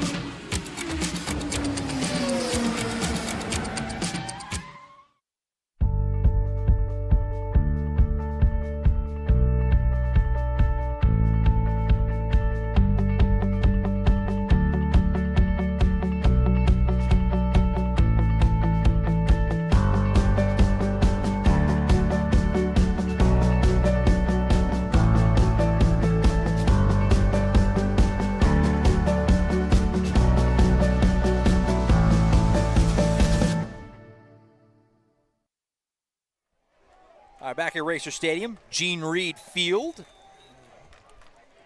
where it's 3rd down and 18 here for Weatherford. Got a great field position after that shanked punt, but haven't done anything with it. They've gone backwards 8 yards. Chisholm back to pass here. Going to have to let this fly. Going deep. Got a man down. This Jet. Defender fell down. Jet camps under it. Touchdown, Eagles. And that's a tough break for tough. Newcastle. I didn't see the defender. I think it might have been Lane, Jalen Lane, 14. So. Just he was turning around looking for the ball and just Turf Mosser tripped up, and Jet all alone camped underneath it and caught the touchdown. Had a great pass. I meat just laid it out there where his receiver could run under it. I think even if Jalen had kept his feet, I don't know he could have caught up with that. Just a great pass. So a tough sequence there for Newcastle. You had a couple of really nice defensive plays, then the penalty. Weatherford's looking at 3rd down and 18, and they end up getting a touchdown out of it. Extra point here, low snap scooped up and kicked up and through. Took him a second to get the signal up, and it makes it 10-7. So with 3:56 to go in the first half, Racers will get the football back and need to respond. Take a timeout. Racers will be on offense when we come back here on the Oklahoma Sports Network. So that's Will, and that's Tim. And the farm has been in the family now how long, Tim? 100 years or so. You stopped counting? Yes. The idea that 1.5% of this country is feeding 330 million people 3 times a day. You shut down a lot of oil and gas, you shut down a lot of U.S. ag. All of a sudden, we start paying a lot more for food, and there's a lot more hungry people all over the world. All right, back at Racer Stadium. So Weatherford, the long touchdown to Nick Jett. And it gets Weatherford within a field goal. That's a big play, obviously. And now Newcastle's got to find a way to, respond, especially considering that Weatherford will get the ball start the second half as well. So a chance for the Eagles to really carry a lot of momentum into the locker room if they can find a way to get a stop here. But Newcastle's got plenty of time to work with. Scoreboard in the stadium still says they have all their timeouts. So that's what we're operating under the assumption of. Kickoff is fielded here inside the 5. Tackle down just shy of the 25. I think that was Burchett, and it was 16. Number 16, Trey Burchett. And that's where the Racers will set up camp. Big drive here, Billy. Chance to obviously got plenty of time. You can run the football. You don't have to worry about trying to hurry too much or anything. Right. Get down and get yourself some points, or you can get in the end zone. Feels a lot different going into halftime. Yes, they had a lot more success running the ball early in the game. I think now would be a good time to get back to some of that, and it looks like they are. Got Bolser and Bradford out there in the backfield with him. And so I'm hoping to see some running. There'll be some passes with 3:51 left, but I'm hoping to see some run. So 1st and 10. Looks like they actually gave him the 25. So it'll be 1st and 10 there. Burt, handoff goes to Bolser, bounces around the right side. And he gets about 4 yards out of it. Solid first down pickup. And not only would you're talking about run the ball because, they can and they've run the ball effectively. It wouldn't be the worst thing also to even work some clock. If you don't come up with something, or even if you do, you don't want to leave Weatherford too much time on the other side. So kind of get to halftime with a lead.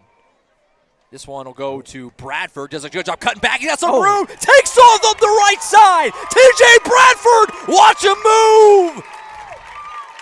Touchdown, Newcastle. 70 yards. Great run. Well, that'll flip the momentum. Absolutely. That was a great run. You saw the blitz by the coverage guys, and that just opened the entire backside. And when he saw that cut to the right, he went, and nobody was going to catch him. Boy, he turned on the jets, yes. Didn't he?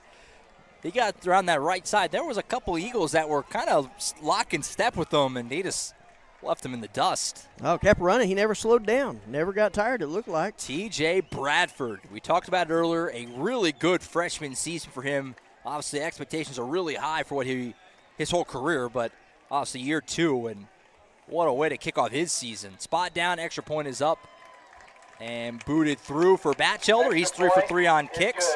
And just like that, Newcastle's lead back up to double digits at 17-7. Timeout on the field. Racer defense back out after this break on the Oklahoma Sports Network. At CFD, our mission is to deliver quality dentistry by providing big practice benefits with a little practice feel. Since 2008, we've updated our look, technology, and have added new smiles to our tenured staff to better care for you right here at home. Convenience for you is one of our biggest goals, and we often provide same-day treatment to minimize your time off work. We are open Monday through Friday to serve you. Visit cfdok.com for details. We look forward to seeing you at our big little practice. Back at Racer Stadium, 70-yard touchdown run for T.J. Bradford. Puts the Racers back up by 10. I realized I hadn't given us our second quarter sponsor just yet in this second frame. Another veteran sponsor for us, Contemporary Family Dentistry. Their number one goal is deliver quality dentistry by providing big practice benefits with a little practice feel. Come in and experience the difference. 1117 Northwest 32nd Street, and you can call them at 405-387-9300. Contemporary Family Dentistry, a longtime sponsor of Racer football on the Oklahoma Sports Network, and we're thrilled to bring them back in 2023. Absolutely. Well, how this game has flipped suddenly as Batchelder gives that thing a boot. Look at that thing go into the end zone, and it's a touchback. Wow. Yeah. Nice kick from Batchelder. Real nice kick. T.J. Bradford, 70 yards to the house. I mean, we're sitting here talking, really could use a drive here. Weatherford gets that touchdown and cut it within 3. And, you just flipped all the momentum back on your side just like that. Absolutely. And what's great about that, they did that on the run. So now you got a question. You're looking at Bolser, who's a power runner. Now you're questioning T.J. Bradford, who is a scat runner and can get around that way. And so now you're worried about the runners, which is now going to open up the pass for them.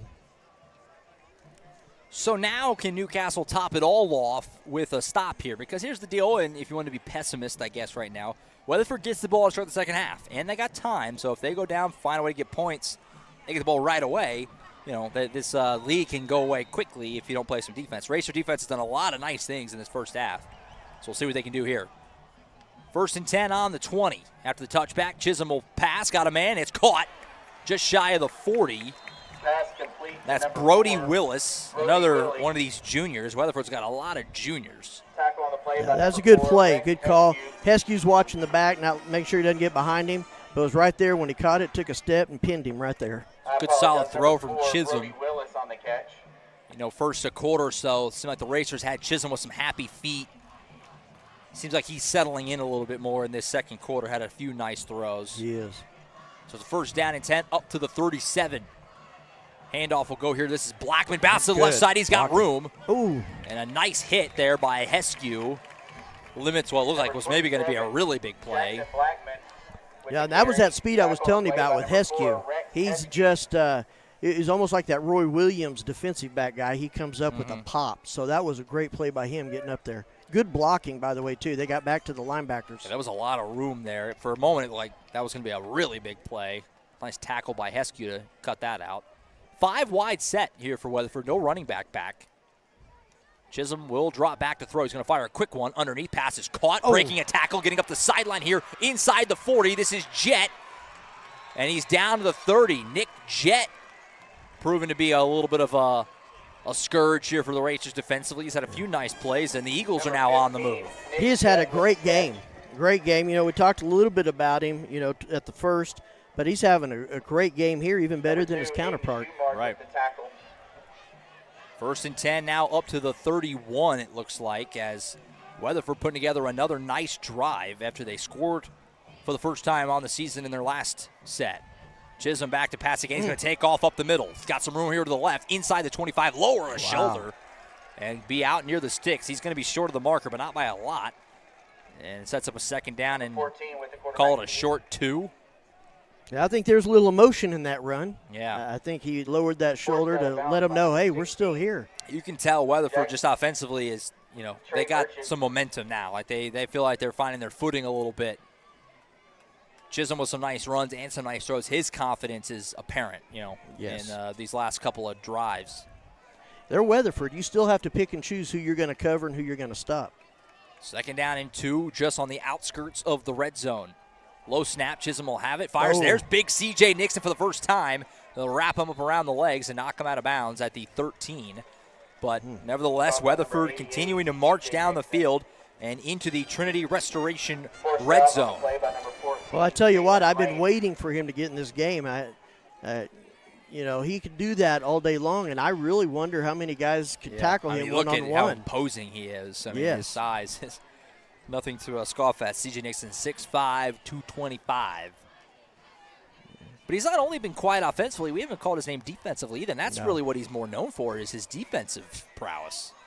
Chisholm on the keeper and just read it like a book. All over it was the Racers' defense, as I believe. Sack on the play by number 33. That was Barry. There he is again, having a nice night is Hunter Barry, and he just was absolutely all over that.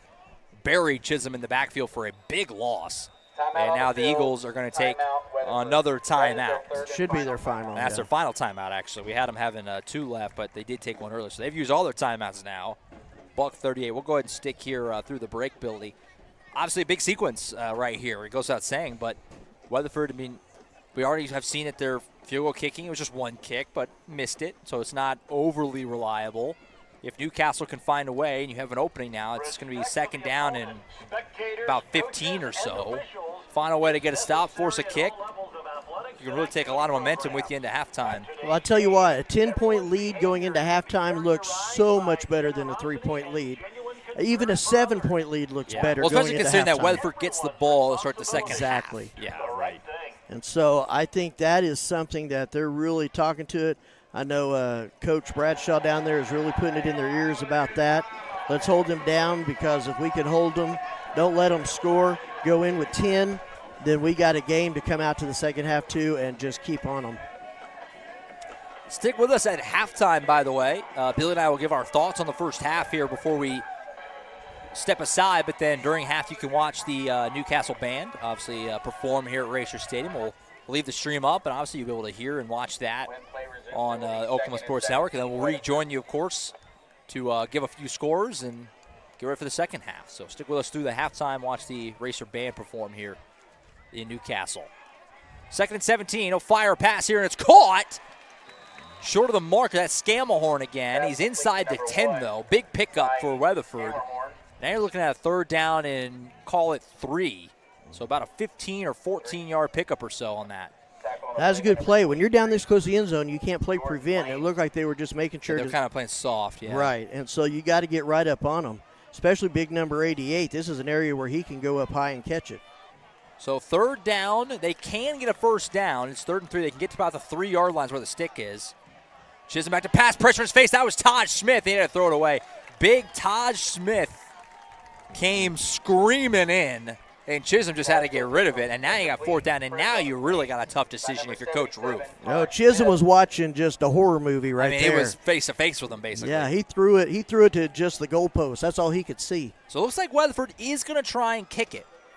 So they missed the one earlier. Coach Roof saying it's still early enough in this game. Let's try to get the 3 points. I'll tell you what, though, if he misses this one, I bet they don't try another one. No. So we'll see what they can do here. And do you think this is a chance where they could even fake it? Looks like different kicker. Crisp did the kick earlier. This time it's going to be number 20, Logan Doyle's doing the kick. So different kicker this time. Spot down kick is up.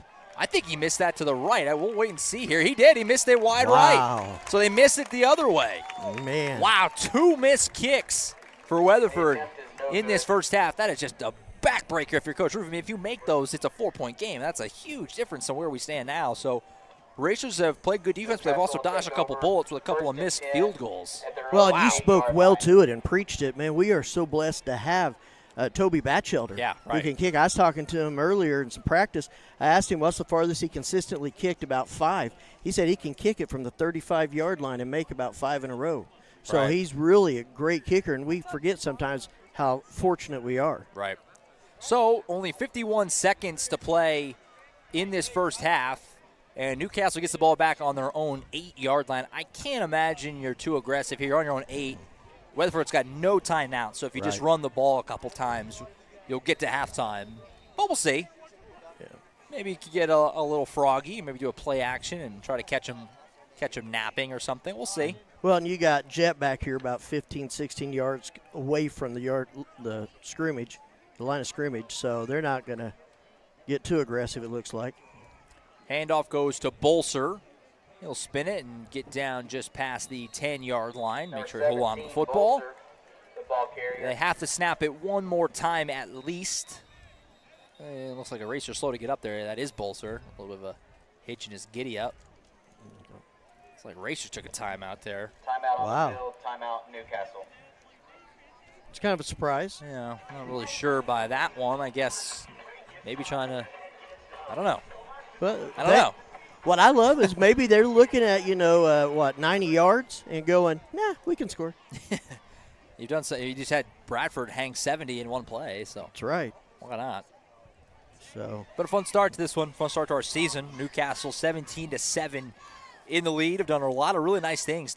Defensively, that big turnover early, some key stops, and then obviously offensively, a couple of big passes. The one obviously to Lane sticks out, and obviously the big play of the game so far, the 70-yard touchdown run by T.J. Bradford. Yeah, and then Scammahorn. You take away that play by Scammahorn, we're in a completely different game. Mm-hmm. Just one play. So the touchdown was Jet.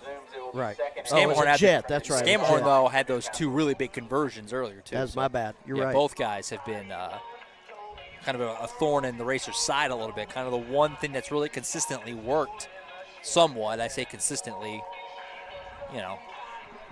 Well, let's see what you got. If you're going to call a timeout, do something with it. I still think they're probably going to run it. Maybe just wanted to make sure everything, give one last little note. Handoff goes. This is Bradford. He'll cut back again just to make sure you hang on to the football. And he's bottled up. He's actually still on his feet. T.J. Bradford, give him credit. Only listed at 5'9", was 75, but he was holding his ground. I think that'll take us to halftime. I don't see any. There's no reason to snap it again if Newcastle clock. Right. Well, I'll tell you what. what. Lining up like they may, though. I don't know. We'll see. Yeah, I don't know. 10 seconds. Take a shot if you want, maybe. We'll see. So they are going to snap it one more time. Handoff goes to Bolser, and he's tripped up. Maybe just seeing if you couldn't break one, I guess. And now we're at halftime. So there you go. At the end of 2 quarters, it's Newcastle 17, Weatherford 7. Billy, I guess a final thought on that first half here before we step aside for halftime. Good stuff from Newcastle. I mean, they had a 10-point lead. For the most part, very solid. Solid game. There wasn't really a weak point that I would say, here's something I'm scared about going into the future. I think they played a solid game. We actually had some balls bounce our direction, had some luck go our way. 2 missed field goals by Weatherford. You can't say too much about that. So I think the first half looked pretty solid. Again, like we talked about, Jackson Burt looks like he's doing pretty well out there. He's keeping his mind in it. He's focusing, only doing what they're bringing to him. You got Bradford doing real well. That one run of his, he's showing a lot of activity doing that. And then you can't miss Batchelder. He has just been Mr. Consistent, Mr. Solid, and you got to love that. And if you want to think of it that way, the big difference in this game is the kickers. Ours made one, theirs missed 2. Very true. And so that's a good thing for us as well.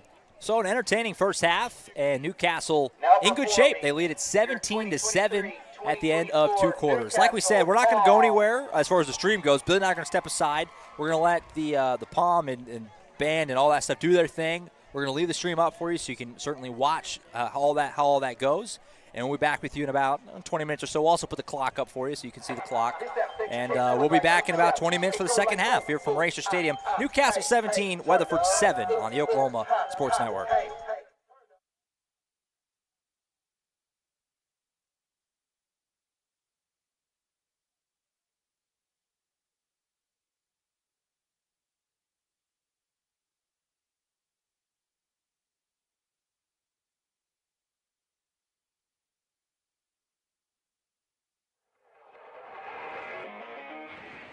Take, boom. Bring the noise. Baby, we bringing up toys.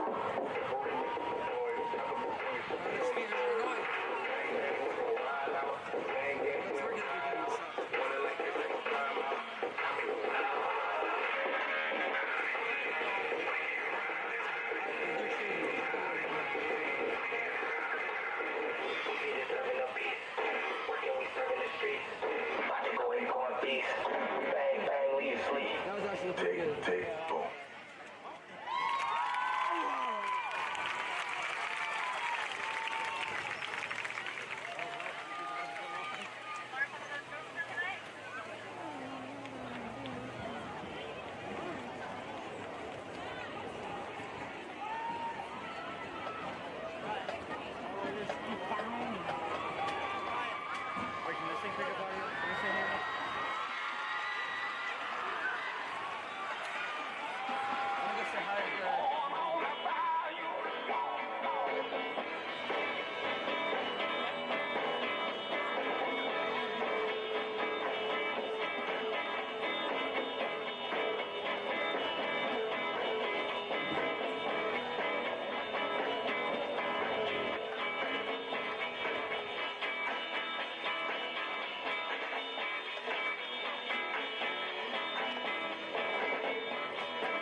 Please welcome to the field the Newcastle Racer Band. The Racer Band is led onto the field by Senior Drum Major Jackson Lamb and Junior Drum Major Caitlin Lewis. The Racer Band is under the direction of Ryan Siebert and Whitney Callan. Color guard coach is Emily Perkins, and additional staff includes Jay Thompson, Luke Baker, and Kendrick Brown. Music written by Randall Sandridge, and drill is written by Dr. Genevieve Craig. The Racer Band would like to thank their partners Hideaway Pizza, Jeremy Carter Roofing, Sooner State Bank, Lewis and McCullough Estate Planning Attorneys, Harmony Health, and Greg Solutions LLC for making this year possible. The Racer Band's 2023 show is titled Pixels. We enter into the digital world and battle through each level to achieve the ultimate high score. Ladies and gentlemen, we proudly present the Newcastle Racer Band.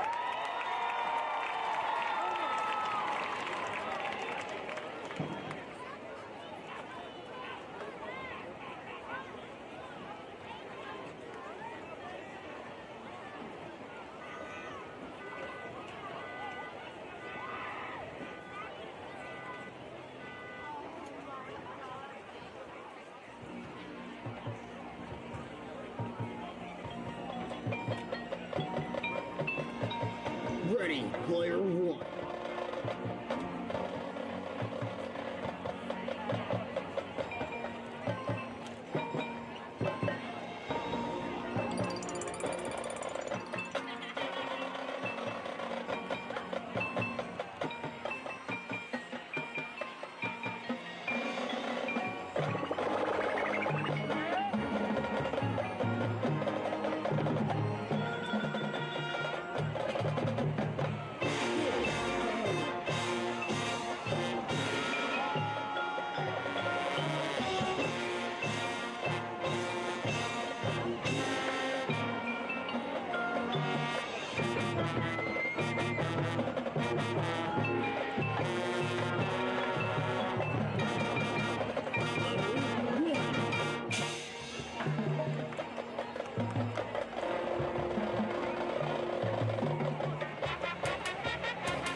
Newcastle Racers.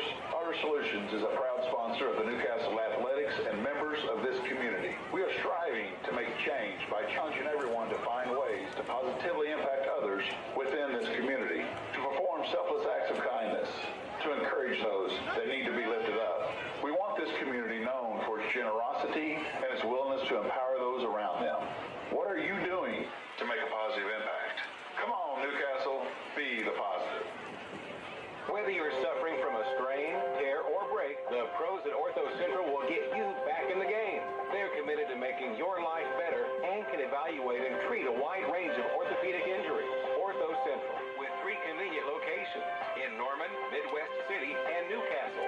Schedule your appointment with Ortho Central today. Call 405-360-6764 or go online to orthocentralok.com. Ortho Central, we're part of your team.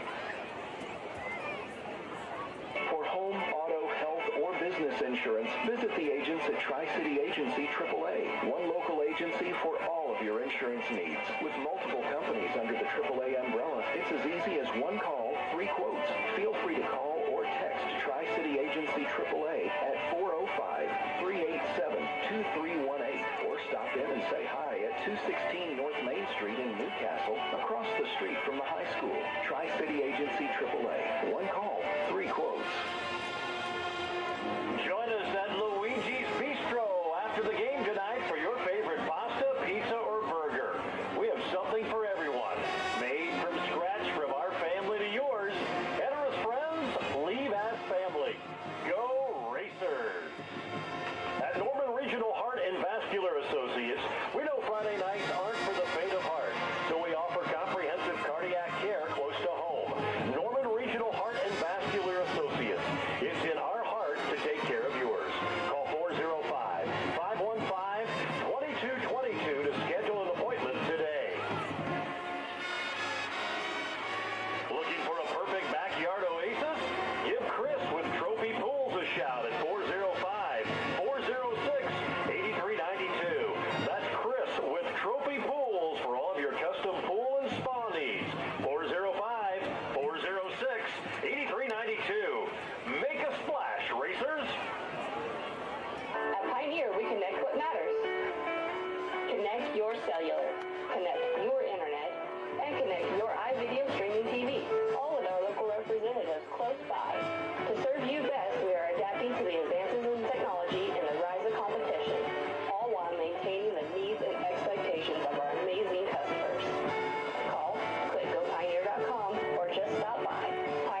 So that's Will, and that's Tim.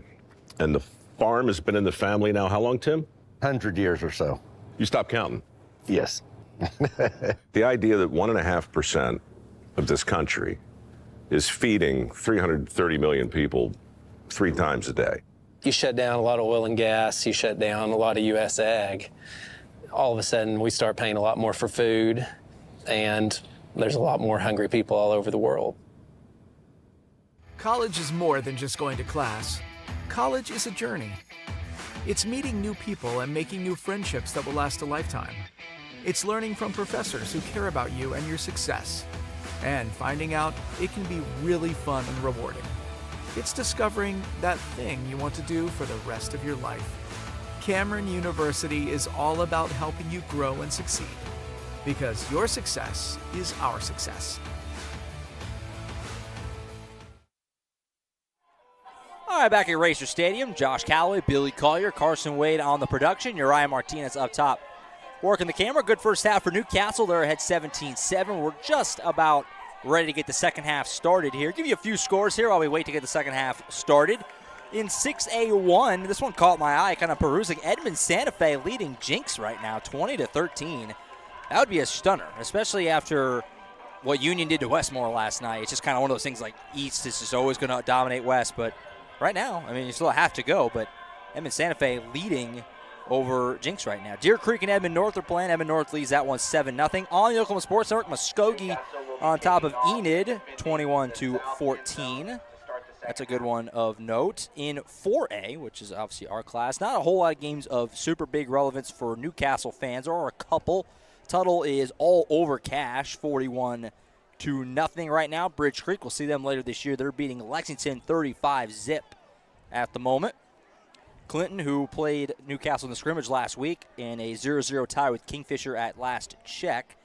And Bethany, who we'll see later this year, actually trailing Jones 20-7. And obviously Jones is a smaller program, just 2A, I believe, but a really good 2A program, but still a little bit of a surprise there, mild surprise. Jones up at Bethany 20-7. So no Blanchard tonight. If you're curious what they were into, they don't have a week 0 game, so we'll look for them later in the season. But there you have it, Billy. Week 0, like I said, a lot of games. It's basically kind of week 1 light. I mean, a lot of teams play, so. Yeah, I still don't know why they call it week 0, but they don't ask. I mean, it makes sense when it's like not that many games, but now there's so many. Like college football, it still makes sense because there's like 5 games. But high school, everybody just plays. Second half, here we go. Kick is away. Jet will field it right at about the goal line, and he'll bring it out. Across, and he's dragged to the ground just inside the 20. Make sure we thank our kickoff sponsor in there, Auto Accessories Unlimited. Tackled at the 19-yard line. Specializing in custom paint and body for cars, trucks, boats, RVs, you name it. Paint and body, collision repair, and modifications. 5600 Hutner Drive in Norman. Call them at 405-360-8855. Auto Accessories, our kickoff sponsor. Had an injury on that kickoff there. I didn't quite see the number there, Billy. I don't know if you did. I didn't either. So, unfortunately, got a man down here right at the start of this second half. Give him a moment. We'll thank our quarter sponsor here while there's a break in the action, which is Heat and Air Guy. He's back with us for another year. Was the Red Zone sponsor last year. He's moved up to quarter sponsor world, Heat and Air Guy. There is no AC unit, residential or commercial, that shall defeat the Heat and Air Guy. He is there to protect you from surprises. For all your heat and air needs, call him today at 405-305-5734. That's a great read. Shall defeat the Heat and Air Guy? Yeah. Kind of getting me pumped up a little bit. So there's still have an injury here, so I guess we'll go ahead and step aside here for a quick moment while they attend to the injured player. We'll try and see if we can make out who this is and get you an update when we come back. Injury here, early part of the second half on the Oklahoma Sports Network. College is more than just going to class. College is a journey. It's meeting new people and making new friendships that will last a lifetime. It's learning from professors who care about you and your success. And finding out it can be really fun and rewarding. It's discovering that thing you want to do for the rest of your life. Cameron University is all about helping you grow and succeed. Because your success is our success.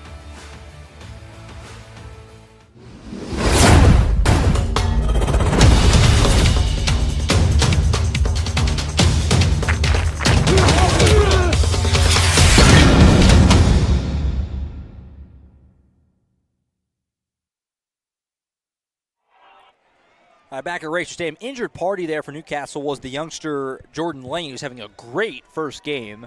So I hate to see that. He did come off on his own power there. A little bit of a hitch in the giddy up on the way out, but on his own power, good to see. Hopefully he can get back out there. So back to action. First play for the Eagles is a keeper for the quarterback Chisholm. He'll run forward for a gain of just a couple. And second down and 8. So it's going to be interesting here, Billy, to see how the Racer defense gets going in the second half. It was a lot of good, but a little bit of a mixed bag. Some big conversions, obviously the big long touchdown. Obviously, for the most part, good, but you benefited by a couple missed field goals. So kind of interested to see how the second half goes. Well, I am too. I think it'll be good. I'll talk more after this play. Second down and 8. Goes to Chisholm. He'll fire in the flat, and diving forward and catching that is Jet. Just shy of the first down. It'll be a third down in about 1.5. What I was going to say is they made a lot of adjustments. Weatherford's a good program. They're not going to go away. They're not going to say, well, we've lost this one. So they're going to have to play a solid second half to keep them down. So I think they'll do it. They look like they're pretty sharp going in. Well, there's a big early opportunity. 3rd and 2, a chance for a really quick 3 and out. 3rd and 2, going to fire here, looking for his man Scamahorn, but a great defensive play by Heskew, just jumping that and swatting it away. And now Weatherford, a quick 3 and out. Offense is kind of lingering. I would be surprised, even down 10.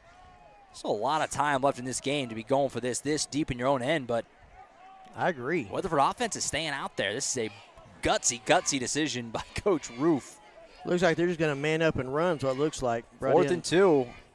Ooh, and they are going to punt. They might have got it with a false start there, but a punt takes a Newcastle hop back into Eagle territory. It'll be down at about the 46. So the Gene Reed field has been kind to Newcastle tonight. A lot of those punts have taken pro-racer hops. So a nice start to this second half for Newcastle as a quick 3 and out. And the offense is back out there with a short field. That's what I was going to say. Short field, they got to take advantage of this. They can't stay on that 17 too long because I guarantee you Weatherford's not going to stay on 7 too long. I mean, you go down and get in the end zone here and make the extra point. It's a 3-score game all of a sudden here. And you assume by that point only about a quarter and a half to go. It's definitely a big opportunity here for Newcastle. 1st and 10. Handoff will go to Bradford. He'll come around the left side. Was initially hit there by Cash Jennings, but the cavalry ccame to help him. Solid first down run, though. Actually ended up getting about 6 yards out of that. I didn't realize it was quite that much. They back it up a little bit, about 4 or 5. That was a good, strong run. He got hit pretty hard and solid and stayed on his feet and fell forward for another one. Second down coming up. Bird takes it. Going to go back to Bradford, up the middle. Ooh. Bounces off a couple of defenders. Only gets about a couple there, so sets up a 3rd down and call it 4. Kind of came back, kind of surprised them going into the middle there with Bradford. You usually see Bolster doing that, so may have caught them off guard. Let's see if they come back with Bolster or if they go to a pass. 9:48 to play in the 3rd quarter. Newcastle looking for another big score here if they can get it. Up by 10 already on their home soil.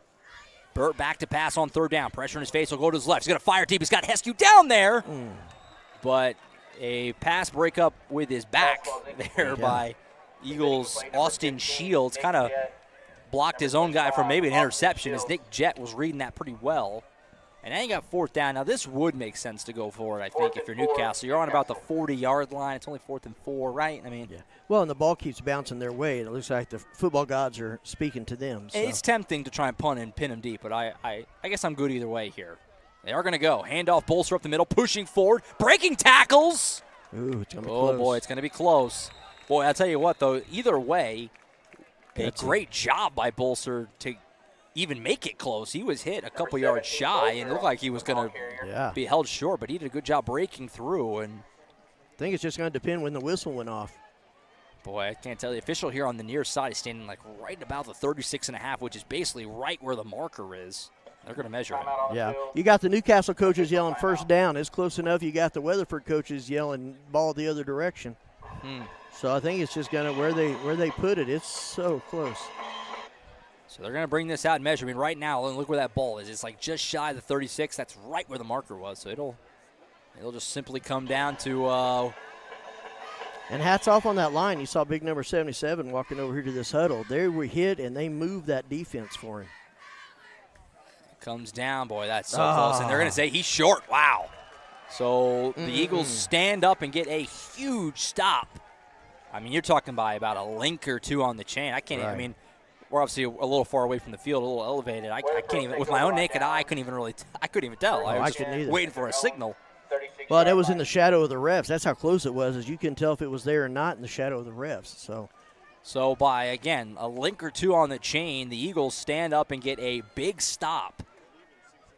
It looks like they had to have that. And Weatherford's back on offense. Big stand there. And you look at Lane back out there, number 23. Good to see. Good catch. So 1st and 10 at about the 40. Pitch out to Garcia. He'll cut back. He's wrapped up for a gain. It was about 35, excuse me, and he gets up to about the 40. Number 9, the ball carrier, Victor Garcia. Yeah, Shanuel came in on that one, was just running, and I guess he's got a grip that'll bend metal because the guy tried to spin away from him and could not. So they took him down right there. Call it 2nd down and 6 after the 1st down run from Garcia. We saw a lot of number 27, Jackson Blackman, early. It's been a little more Victor Garcia ever since about the 2nd quarter. Chisholm with a hard cat. He'll check his sideline. Looks like the defense coach sees something. Garcia moves over. Chisholm will take the shotgun snap, gives it back to Garcia again. He's going to break through the line. Got through a couple arm tackles. In his shoestring grab by Shanuel just as he crossed midfield. It's a 1st down for the Eagles up to the plus 47. Well, I tell you what, he's an impressive running back there. He sees a hole, and then he is through there like a blur. So that was a good play for him, seeing that hole. See if Newcastle can fix some of that. So Weatherford kind of on the move here. Only 1 first down, but that's how it's kind of felt for them. If they get past that first down, they usually can kind of roll it a little bit. Keeper for Chisholm. Fumble. He's wrapped up. Ball came out. Scooped up by the Racers. Barry, the one on it. And, boy, his eyes were wide as there was nobody between him and the end zone. Victor Garcia, the Weatherford running back, a touchdown-saving tackle around the ankles. But nevertheless, a massive turnover. Wow. Wow, what a swing that is, because Weatherford had a little momentum, but now we have another injury for Newcastle. Is this Barry after he scooped it? I think it is. He got swiped up from behind, so.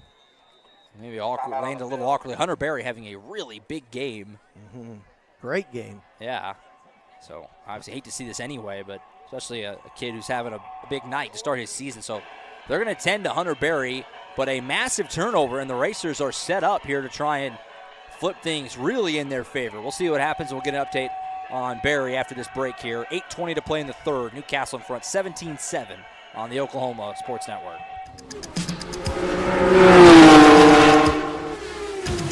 It's no secret that life is busy and you have a million things on your to-do list. Here at Community Bank of Oklahoma, we've made banking simple again. We can help you get to the important things in life, like the big game tonight. We do all the heavy lifting, so you don't have to. Race towards us at Community Bank of Oklahoma, because we wouldn't be a community without you.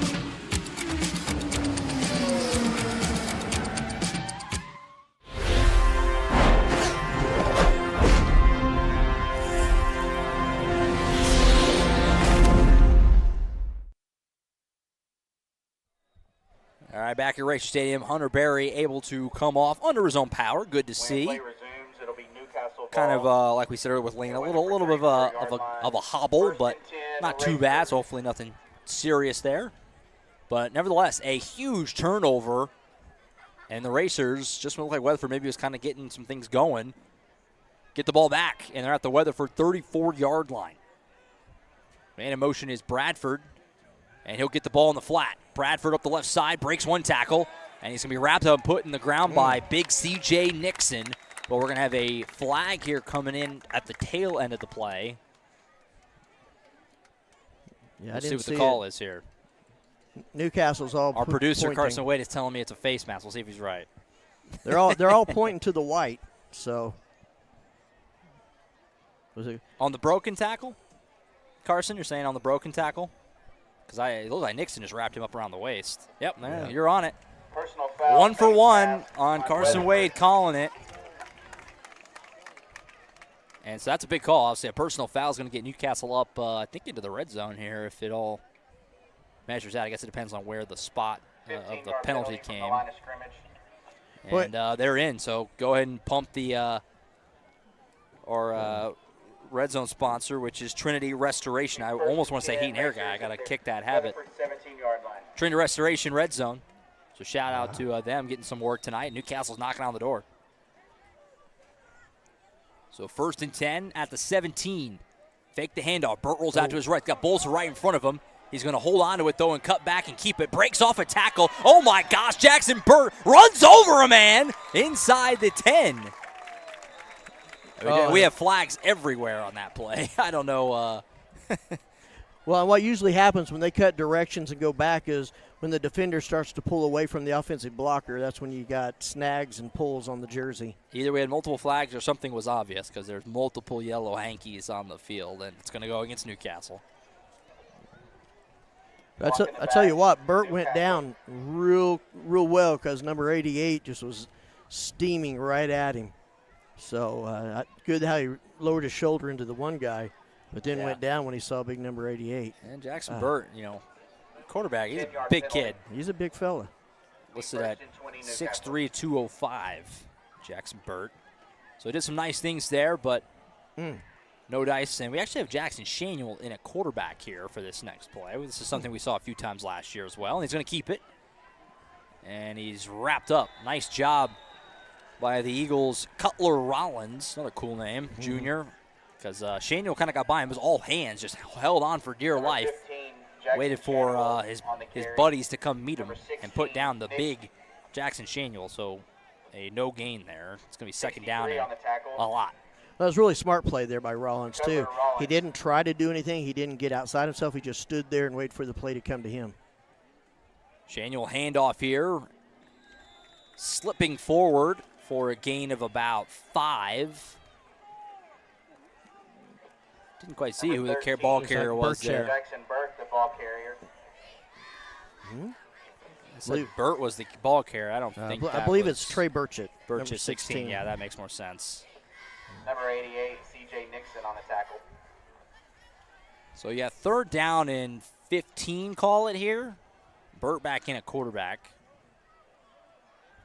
He's in the pocket all day to throw again. Going to fire. And, there's a little bit of a hook there. And they're not going to call it. We haven't really had that many penalties tonight, all things considered.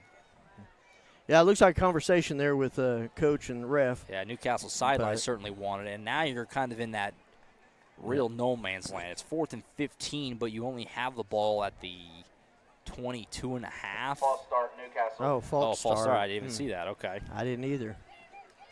The whole play went off. Kind of gotten a little off the rails here. They have. They get a face mask, gets up in the red zone, then we get 2 penalties that drop us back to, I'm trying to see where. I don't even know. Yeah, it's going to take a second here. Right on the play shouldn't have counted, so it would be 3rd down still. They did decline it. Okay, that doesn't make any sense because the false start should have negated the play. So that doesn't make any sense. That was, I think, a little bit of a mishap there. But nevertheless, it's 4th down now and about 15, and you kind of have no choice but to go ahead and go for it unless you're going to try a real long field goal. And now Coach Berkman's going to just say, let's talk about this for a second. So Newcastle's going to take their first time out. They're going to get their ducks in a row. We'll go ahead and take it with them as Newcastle tries to figure out how exactly they want to approach this here. 4th down coming up next right here on the Oklahoma Sports Network. College is more than just going to class. College is a journey. It's meeting new people and making new friendships that will last a lifetime. It's learning from professors who care about you and your success. And finding out it can be really fun and rewarding. It's discovering that thing you want to do for the rest of your life. Cameron University is all about helping you grow and succeed. Because your success is our success.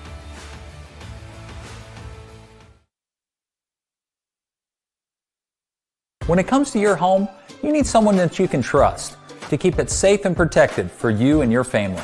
Vesta Foundation Solutions is your local, family-owned company that has helped many homeowners fix and protect their homes.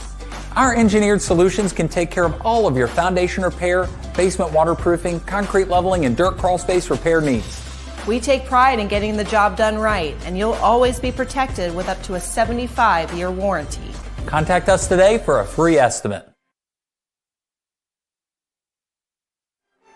All right, back at Racer Stadium, and Newcastle is going to go for the field goal here. So Toby Batchelder on for a 40-yard attempt. This is obviously quite the boot in high school. Spot down. Kick is up for Batchelder. Got plenty of leg. That's not the issue. I think it was through. I'll wait for a signal. It's good. Wow. What a night for Toby Batchelder. 2 for 2 on field goals, 2 for 2 on extra points. And that one, I mean, that's a 40-yard. That's pretty darn solid for a high school kicker. You're going to hear about that in the Oklahoman, I'm sure. Oh, yeah. So Toby Batchelder extends the Racer lead to 20-7. I mean, hey. That's good stuff. And you kind of mentioned it earlier, and I'll reinforce the point you made earlier. But, I mean, the difference right now, Batchelder's hit 2 field goals. Weatherford's missed 2. I mean, you take 6 away from Newcastle and add 6 to Weatherford. It's a 1-point game. I mean, I don't know if you can really do that, that transitive property there, whatever the right phrase I'm looking for. But, nevertheless, that's a big difference in this game right now. Well, and you're absolutely right. I mean, you just think about little things like that just edge you up above your opponent. Well, you know what we have coming up after the game is our first ever Elixon Realty Player of the Game. Elcision. Okay, yeah. I was staring at that word like, oh boy. Hey, I've been Elcision Realty Player of the Game. They're a brand new sponsor this year, and we've never had a Player of the Game sponsor before, at least on our broadcast, our Newcastle broadcast. Yeah. So, Toby Batchelder might be in the running for that. He might be. Yeah. They're good people there. Elcision. Apologies. Elcision. Yeah. Husband's Boomer. Guess which team he likes on Saturday? That's his name, Boomer? Yep. Oh, wow. I think that went out of the end zone. It did, barely. Wow. So Batchelder's good night continues as Batchelder's kick goes another touchback. Weatherford will take over at their own 20-yard line. And Weatherford will get it back. The Eagles, they really needed to hold them to 3 there to keep it a 2-score game. So they're still only down 2 scores. Eagles certainly still right in this game, but offensively they just haven't really. Official timeout. They've had some nice moments, but for the most part they've been kind of uneven. They've never really had a great rhythm to them, and that's credit to Newcastle defensively in this game. Oh, absolutely. Hard hitting right on the ball. I agree with you. And there are some games where they snatch defeat out of the hands of victory, and then there's other games where they just completely handle it. I would say this is a game with both. I think you see Newcastle showing good things, showing success, but you also see Weatherford not taking advantage of some of the opportunities they've had and really kind of shot themselves in the foot, so to speak. Looking ahead here as the teams get back out to get this thing back rolling, we won't have a game next week, which has become the norm. If you've been with us for a few years now, the Newcastle's done this week 0, then have week 1 off. That's kind of been the norm. But we'll be back here in 2 weeks' time as Plainview makes their way down here. We went up to their place last year, so it'd be cool to return the favor and have them come out here.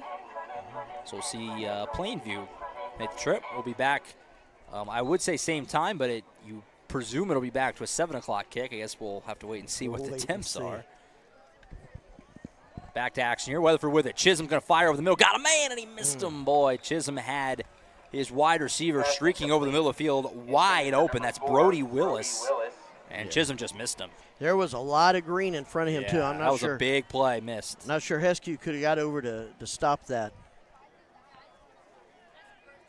Yeah, I'm not sure he would have scored per se, but he was getting a nice chunk of yards. Yeah. He'd definitely be on the far side of the 50. So a bullet dodge there for Newcastle, and Weatherford has to deal with 2nd and 10. Handoff here given to Blackman, and he's tag teamed. I think Lovejoy was in there. Number 9 on the carry. Lovejoy and Rice. Number 21. Yep. Lovejoy. Yeah, they teamed up on him and got him down. They've been real aggressive. They're really the smart guys in the middle, communicate to everybody. You see them on the sidelines talking to the other players. They're kind of the 2 captains out there, along with Shanuel. They kind of talk to the defense and get them in position. I'll tell you, well, you look at this defense with Barry, who's back out there, by the way, Lovejoy, Rice, Todd Smith. There's some salty dudes in that front 7. It's going to be fun to watch all season. Oh, yeah. So this is 3rd down and 8. Another chance for a 3-and-out. Racer defense has done a lot of nice things in this game. Back to Pat Chisholm. Pressure in his face, man. Chasing him. Got a hand on him. He just gets away. Chisholm will fire. Got a man. It's incomplete. Good job by Bradford disrupting Cy Scammahorn, who seems to always be Johnny on the spot on these 3rd downs, but couldn't quite pull that one in. And Newcastle forces another 3-and-out. And I'll tell you what, it's really amazing. I've said this a few times over the last couple of years now, but when we did this our first year in 2020 to now, how much the defense for Newcastle every year has just built up and built up and built up. They're getting after it right now. Oh, they're playing great. Playing real good. Because you remember the last time he got flushed out he hit, look at his name, he had a Scamahorn for a long one. Yeah, right. So it was real good staying with him. So Weatherford will have to punt. Uh-oh. They have a flag flying. Delay game. Didn't get it off in time. Wow. That's not going to help things for Weatherford. Yeah, Rex Heskew, by the way, back to return the punt for Newcastle. And if you're watching us for the first time, not used to high school football, that will probably be one of maybe two you'll see all season on a punt that'll have delay a game. Heskew, last year Jackson Shaniel did a lot of the punt returning, and we saw him take at least one back, maybe two, a year ago. But Heskew with that honor this year. He's going to fair catch this one at the 44-yard line. He's returning it. He fair caught that, I'm pretty sure. And I don't know what's happening here. Nobody for Newcastle blocked for him because it looked like he fair caught it. Well, and the official even threw down the white beanbag. If they're giving him the 45, Weatherford's got a legitimate gripe because he definitely fair caught that. Well, now you got officials in two different spots.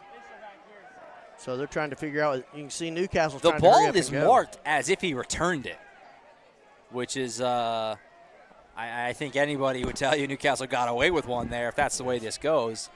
Weatherford sideline is not happy, and I can only call it as I saw it. He fair caught it to me. Did you see? I mean, well, that or he was waving at number one on the sideline, and he just was waving at him before he caught the ball.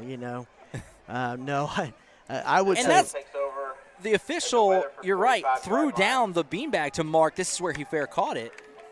1st and 10 Racers. They're giving him the 45. Boy, that's a tough one for Weatherford. The Eagles. Yeah. Eagles should be. They have a gripe about that.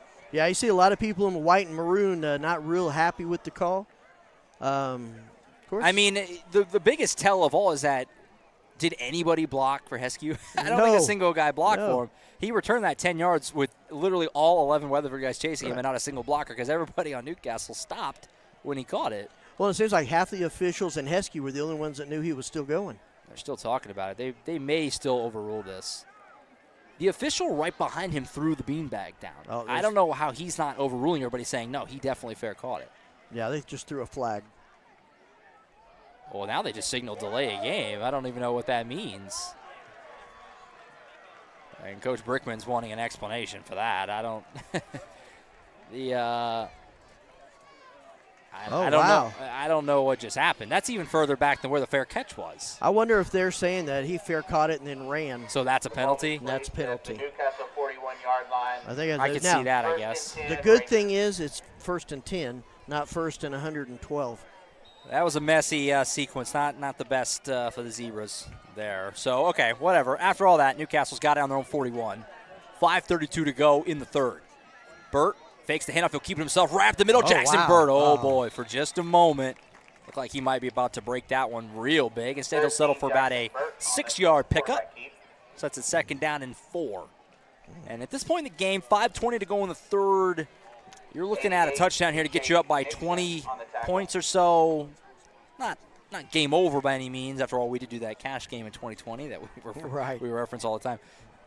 But you're in really good shape. So this is a big drive. Mm-hmm. Keep the cleats on the ground. Keep the ball running. Handoff up the middle. This is, I think that's actually Burchett up the middle. And he's going to pick up a 1st down across the 50 to the 46. Nice run. Excellent run. By number 16, Trey Burchett. Mixing Burchett in the run game a little bit here on these last couple drives. Well, and he's a bigger guy. He's one of those kind of linebacker types in there running. Going quick here again. Man in motion there is Aiden Elcision. That's a name I'm going to have to learn, evidently. Burt keeper, he got back to about the line of scrimmage or so. That one, yeah. Elcision. It just does not look like that at all on paper. For people, I can read. Yeah. It just you'll see it when we put the graphic up later for player of the game, and you can tell me And great people. Great people. Oh, we're thrilled to have them. Great Oh, sponsor. yeah. I'm going to do my best. I'm going to have that game down by next week, I promise. Handoff with the middle. Bolser. He's got some room running between the tackles. Man, he's down just shy of the marker. I think he may have even got it. It's going to depend on the spot. He is so shifty. You saw him just kind of stop on a dime and slide right. Bolser is really gifted. His vision's awesome. I mean, between the tackles, running through bodies. Here he is again around the right side. He's going to have the first down this time inside the 35. And Newcastle is on the move with their run game. Yeah, and that's a great thing. Keep that clock moving. Keep that clock running. You're obviously imposing your will on their defense. I think the hurry up is catching them a little winded. You're seeing a lot of getting up slow and walking around slow. We'll see if they start making some substitutions. You got Shanuel coming in. Yeah, Burt comes off. Good catch. Shanuel back in at QB, who they like to use in some different, get some different looks. There was a flag, it looked like.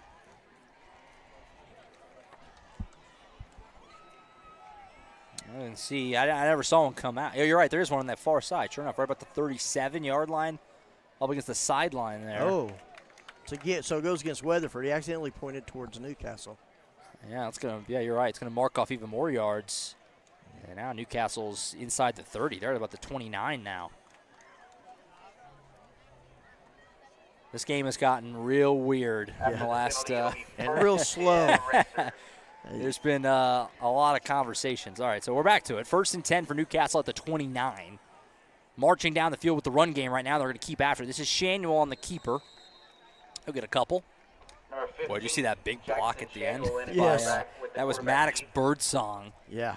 Laying the boom on Blackman. He's the one we talked about it last year, but the summer before last, him and his dad said, we're going to get in the gym and we're going to build up. And they did it again this summer as well. He looks like he on that one. He just threw Blackman. 2nd down, handoff to Bolser up the middle, pushing forward, and he's wrapped down just shy of the 20. So it's going to set up a 3rd down and about 2. Tackle on the play by number 74. And Newcastle just marching right down. And like I just said a moment ago, but Bolser's ability, to run between the tackles, not bouncing outside, but just his vision and just kind of shiftiness is. You're right. I haven't seen him get a hard, solid hit yet. Back to him again. He will bounce outside this time, and Weatherford was all over it. They read that play very well and wrapped him up. So now you've got 4th down and call it 3.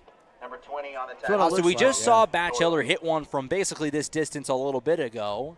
That still keeps it a 2-score game, even if he makes it. So we'll see if Coach Brickman just likes to go for it. It looks like that's going to be the case. Looks like they're going to go for this. Try to keep the drive going. And if you're Weatherford, you feel like this is the biggest play of your game so far. You got to find a way to get this stop. Big 4th down. Hand off to Burchett. And all of a sudden, I kind of lost him for a minute. He just squirted free, and he's got the 1st down. Wow. 16, and into the Trinity Restoration red zone are the Racers once more as they are knocking on the door of more points. And if you're watching this, of course, this is kind of some of the things I look at. Watch how far they push that defense back. Here's Bolser again. Not a lot of room that time. Good job by the Eagles. A couple of guys getting on that tackle. Reno Hammonds in there. I think Cass Jennings might have helped out on that one too. That's incredible. You got 55, 57, 75, 78. They're having to walk 3 and 4 yards back because of how far they drove their guys on the line. Boy, I mean, you got to finish it, but this is a masterful drive by Newcastle right now. You're working that clock and moving the ball. Burt on a keeper. Will dive ahead across the 15. Not a whole lot there. So you got a 3rd down and we'll say 8 here. Number 44, Reno Hammonds with the tackle.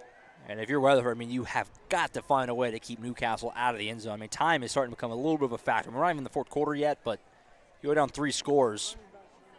There's not a ton of time left in this game. You got to find a way to hold them to a field goal and still be 2 scores down. Big 3rd down here. Burt takes the shotgun snap, throws out in the flat to Bolser, and he's stuck, but he bounced right off him. But a good job sticking with it there by Logan Doyles, who got the initial lick. Bolser bounced off, but he hung with him and got the tackle, and that will set up what will be a 4th down and a field goal try once again for Newcastle. Yeah, Doyles did a great job there. Did not give up on the play. Saw it, come and kept on it. Even after he hit him, did not let go of him. That was a great play by him. Good run. Good way to take that hit by Bolser. So the big kick here, not quite as long as the last one. This is only a 35-yarder. Last one was 40. We'll see if Batchelder can keep his perfect night going. Spot down, kick is up. And he missed it wide left. Just pulled it a little bit. So first miss of the night and of the season for Toby Batchelder. And the Eagles get the ball back with 17 seconds left to go in the third. And boy, Eagles had to have that. I mean, the miss obviously certainly helps, but that was a big stand for that defense to try and stick in it. I mean, you couldn't go down 3 scores at this stage. So Weatherford hanging in it, hanging tough. Yeah, if you're looking going into the fourth quarter at a 27-7, you're almost calling out the recruits. So let's get a second team in. But now they're still just down, just two touchdowns, 2 extra points, which let's say is not guaranteed. And they're one up. Right, not true. So 17 seconds left to play in the third. The Eagles get the football back after the miss.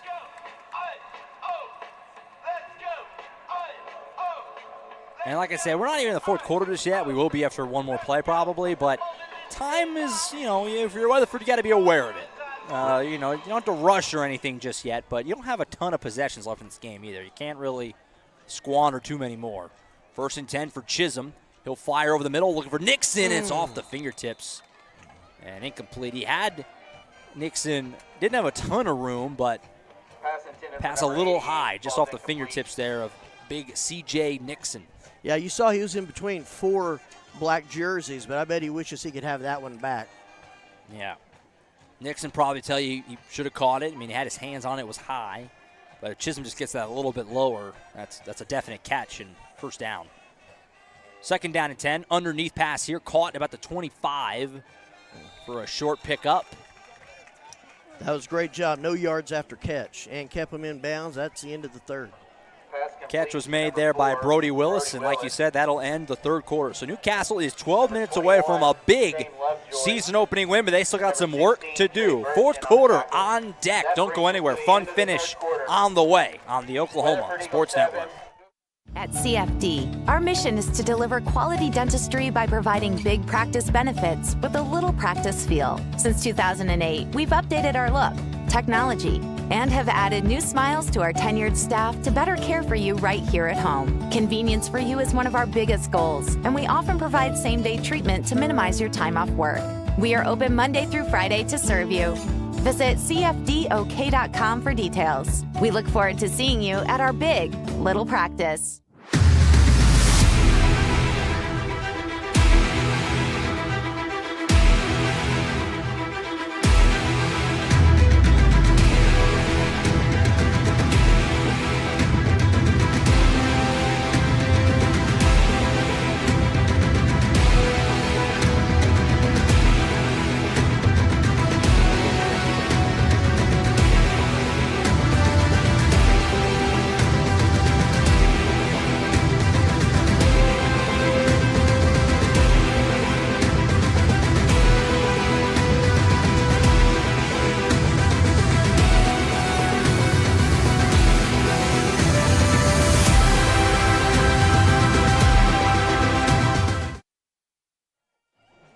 All right, back to Racer Stadium and Gene Reed Field, ready for the fourth quarter on the Oklahoma Sports Network. As Newcastle trying to get their season off on the right foot. They've played very well tonight against a good Weatherford team. But they got to finish it off. Fourth quarter, 3rd and 5 here. Big play right out of the gates in the fourth. Chisholm, the quarterback, will roll out to pass, looking for his man, and he missed him. And he had C.J. Nixon all alone right here in front of us at the 45-yard line. I just didn't see him. Well, a new guy there, Jaron Webb, a heavy J. He just beelined it to the quarterback, hit him right as he threw it, dropped him. I'll tell you right now, you can look at number 45 down there. He's a solid fella. Yeah, if you missed that, number 45, Jaron Webb for the Newcastle Racers. Heavy J. Heavy J. That's fantastic. I hope he makes 15 plays a game, so I can just keep saying it. So Weatherford's going to go ahead and punt. 11:52 to go. I think this is probably the right move for Coach Roof. Play the field position game right now. You're so backed in. If you go for it and don't get it, it's 4th and 6. You're really behind it. So they're going to go ahead and punt, trust their defense. And the punt goes out of bounds just shy of midfield. So the Racers are going to have a great opportunity here to try and go in for that big score to potentially end the game. Do want to make sure we thank our fourth quarter sponsor, by the way, here as we get going. Another new sponsor, OEC, taking high-speed fiber where no one else will. No contacts, no fees, just a good connection, bringing you the power of high-speed fiber services to your door. Check them out at oecfiber.com. That's Oklahoma Electric Cooperative, OEC. So shout out the new sponsor. Got a lot of new blood this year. I like it. Do. Give me some different reads. Like a lot of local people. That's what I really like. A lot of local people. Yes. And enjoying getting into Newcastle football. Love it. So Racers back in action here. Bounce outside. This is Bolser, and he kept going. He didn't think he was down, but he was whistled down. He might have even lost. Yeah, he looks like he lost about a yard. So it'll be a second down and about 11 here. Yeah, he tried like ever to stay up on his feet. I don't know that he ever hit the ground, but I think it was close enough that I can't say it was a bad call either. Tell you what, we have a lot of candidates for that L-Cision Realty Player of the Game. I don't really know how I'm going to go with that. We're going to have to discuss when the game ends. Passing the flat here to Bradford. That might have been backwards. Good catch by Bradford. And he runs into a wall. Eagles were all over it. He might have lost another yard or so. I'll tell you what, though. I think that pass was a little backwards. If Bradford doesn't make a nice catch, that might have got hairy. Yeah, I think if thrown it to the upfield of him, he would have gotten some good yardage, I believe, on that. Kind of stopped his momentum a little bit, throwing it behind him. Little bit. But that's one of those things. It's first game. He'll get fixed. He'll get back into practice. Bird's been pretty sharp tonight, I got to say. He's had some nice, and especially the long one to Lane sticks out, obviously, as a really nice throw. We've seen some nice things tonight. Just dropped it in the basket. Keeping that clock moving, that's the good thing for Newcastle right now. The clock is their friend. So third down and 12. Burt back to pass. He'll step up in the pocket. And again, good protection over the middle. Looking for Heskew. Incomplete. Defended very closely there by Jake Crisp. And we've seen tonight, both ways. We haven't had a single pass interference called in this game. I mean, this, that's kind of like baseball learning the umpire strike zone or whatever. I mean, over the time, these teams should have learned by now that you can be a little aggressive in the secondary because they have not. This crew has been willing to let them kind of hand fight on those passes. So let them play. That's kind of just been the case all game, both ways, obviously. So 4th and 12. Got to imagine they'll have Burt punt here. And that's what they do. Nice punt for Burt. Bounces inside the 20. Another good bounce. Every single bounce tonight, Billy, has gone the way of the Racers. Down at about the 8-yard line. That's the second time that Burt's pinned Weatherford inside the 10. He's been a great punter tonight. Last time it resulted in a fumble and a touchdown. That's we'll right. See what happens this time. And I tell you what, something that's surprising to me, we have not had a single offsides against Weatherford tonight. Yeah, you're right. Especially, after last season where it was like 5 a game. That's right. It was in the playbook. Yeah, it was. It was like, we need 5. I got it. Hold on. Yeah. Weatherford's been disciplined in that way. This game hasn't been, there's been some things. It's looked like a week 0 game in some respects, but hasn't been that sloppy, no. I haven't thought. I think it's two good programs, 2 programs with a lot of pride going at it. Yep, for sure. Like I said, 2 teams that not only plan to be in the postseason, but to do some things when they get there. So, been a fun way to start the season. Chisholm bounce outside, pressure in his face. And he'll have to get rid of it as he was put into the turf there by a Racer pass rusher. I think looks like Burchett. I think it's 43, which would be L-Cision. Aiden L-Cision. Yeah. That was a good pursuit. He just got rid of that before he got some blue on him. If he'd have held that for about a half second, it would have been 2 points. Yeah. Incomplete pass. Clock holds at 10:02. Second down and 10 here for Weatherford, down 20-7. Chisholm takes a snap. He'll take it to the left side, and just not a lot there. Nice tackle, hitting him right in the hip there. Burchett putting it on him. Nice tackle. Burchett a little slow getting up. Looks like he's all right. Got a little bit of a hobble. Leg cramp or something there. He'll trot off for a snap or so. Replacing him out there, number 7, which is Grady Downing. Haven't said that name tonight. He's a good player. Haven't heard him a whole lot, but when he gets in there, he does make some plays. Junior Downing. 9:28, and Weatherford another big play. 3rd and 10. Chisholm back to pass. Pressure on him, and he's put down inside the 2. There he is again. That's Maddox Birdsong once more. Kind of been wreaking havoc, and we talked about all those names earlier, Ty Smith, and then the linebackers, Lovejoy. Got to get Birdsong into that conversation, too. He's been, like I said, wreaking havoc a bit, especially in the second half. Well, he's been there some really key plays. Yeah. I mean, when they're not doing real good, then he hits them, and it's even worse. So a big loss. Weatherford has no choice but to punt, obviously. It's not even a discussion. You're inside your own 5, and it's 4th down and about 16 or so. Heskew out to return the punt. And he's standing on the 42, 43. Line drive, he's going to have a chance to return it. Heskew's got it. Pass at 35 up the right side, make a man miss. And he's tackled inside the 30. That was a nice tackle, you're right, in the open field by Ty Short. Yeah, that's another kind of fun name. Yeah, just a sophomore. Laundry list.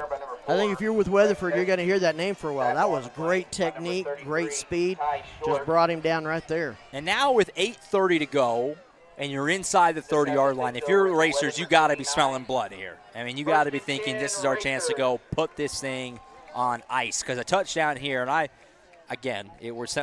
people who listen regularly are like, stop talking about it. But that, as guys who were there for that cash game in 2020, I'm hesitant to ever say one of these things is over. But you go up by 3 scores with, it would be 7 minutes or so, 6. That's a tall order. Oh. Well, that's not going to help. It's like a false start. No, shift. Yeah, legal shift, something. 5-yard penalty, whatever it is. So make it 1st and 15. Newcastle. I always hate watching them go backwards to start it off. Not the way you want to go the other way. That's right. Well, and it stops the clock and everything they were doing, it just kind of stops the whole machine. And so let's see what they come back with. 1st and 15 here, backed up to the 33.5, 34. Burt, low snap, back to pass. Again, another good pocket for him. The offensive line has been great in this game. Going to scramble around a little bit. Now he'll throw, and it's caught inside the 30. That's Heskew. Kind of tricked me. I thought the pass was intended for Bolster, and it was high, but Heskew was back there waiting for it, and he caught it for a solid gain. Yeah, that's our man Heskew tonight, He's had a nice night. I told you, the amount of guys who you could make an argument for the Alcision Realty player of the game is long. I don't know where we're going to go with that. I don't know. I don't know. That 40-yard field goal is still sticking in me. That's true. Call it a 5 or 6 yard gain, 2nd down and about 9. And it's like Coach Brickman will take a timeout, make sure they're on the same page. Obviously, big sequence here, getting late in the ball game. 7:38 to go. Timeout taken by the Racers. They're second. Go ahead and take it with them. Newcastle trying to go in, maybe for the kill shot. We'll see here on the Oklahoma Sports Network.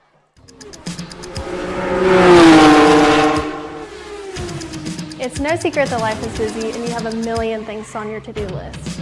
Here at Community Bank of Oklahoma, we've made banking simple again. We can help you get to the important things in life, like the big game tonight. We do all the heavy lifting, so you don't have to.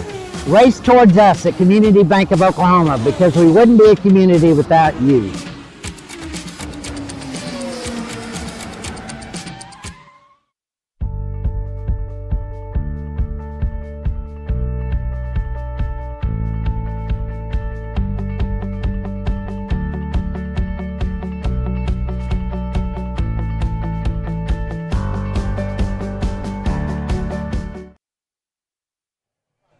All right, back to it at Racer Stadium. 7:38 to play. This is Longman in at quarterback. Haven't seen him yet. He's going to keep it. And he'll get a few yards. We did see him in the game earlier as a receiver. Caden Longman, excuse me. Just a sophomore, the youngster. So potentially, possibly, maybe quarterback of the future in these here parts. Well, and in the scrimmage, he did a lot of passing on the run. He's got a strong arm. Yeah, we saw him last year as a freshman in some kind of mop-up duty, and we were saying before, like, this kid's a couple years away from probably having a real big chance to, with Burt still here, but he could play last year too. Exciting youngster. Hand off to Bradford. Here's another exciting youngster making guys miss. TJ Bradford! Are you serious? Wow. Touchdown, Newcastle! I think he just locked up the Alcision Realty player of the game. Yes. I think he put it to bed. What a run. Are you kidding me? He's got 96 yards on 2 touchdown runs. Wow. Massive game for TJ Bradford. that was maybe more impressive than the 70-yarder. I mean, he was just dancing around guys. Well, and the defense didn't know who to tackle. Caden held on to that ball to the very last second. Two guys hit him, and that's when you saw TJ just take off up the field. Great job. And with 6:52 to go, Newcastle now leads it by 19. It can make it 20 here from Batchelder. And they do just that. 6:52 to go. Newcastle 27, Weatherford 7. Racers knocking on the door of 1-0. Take a timeout. Racer defense back on the field after this on the Oklahoma Sports Network. So that's Will, and that's Tim. And the farm has been in the family now how long, Tim? 100 years or so. You stopped counting? Yes. The idea that 1.5% of this country is feeding 330 million people 3 times a day. You shut down a lot of oil and gas, you shut down a lot of U.S. ag. All of a sudden, we start paying a lot more for food, and there's a lot more hungry people all over the world.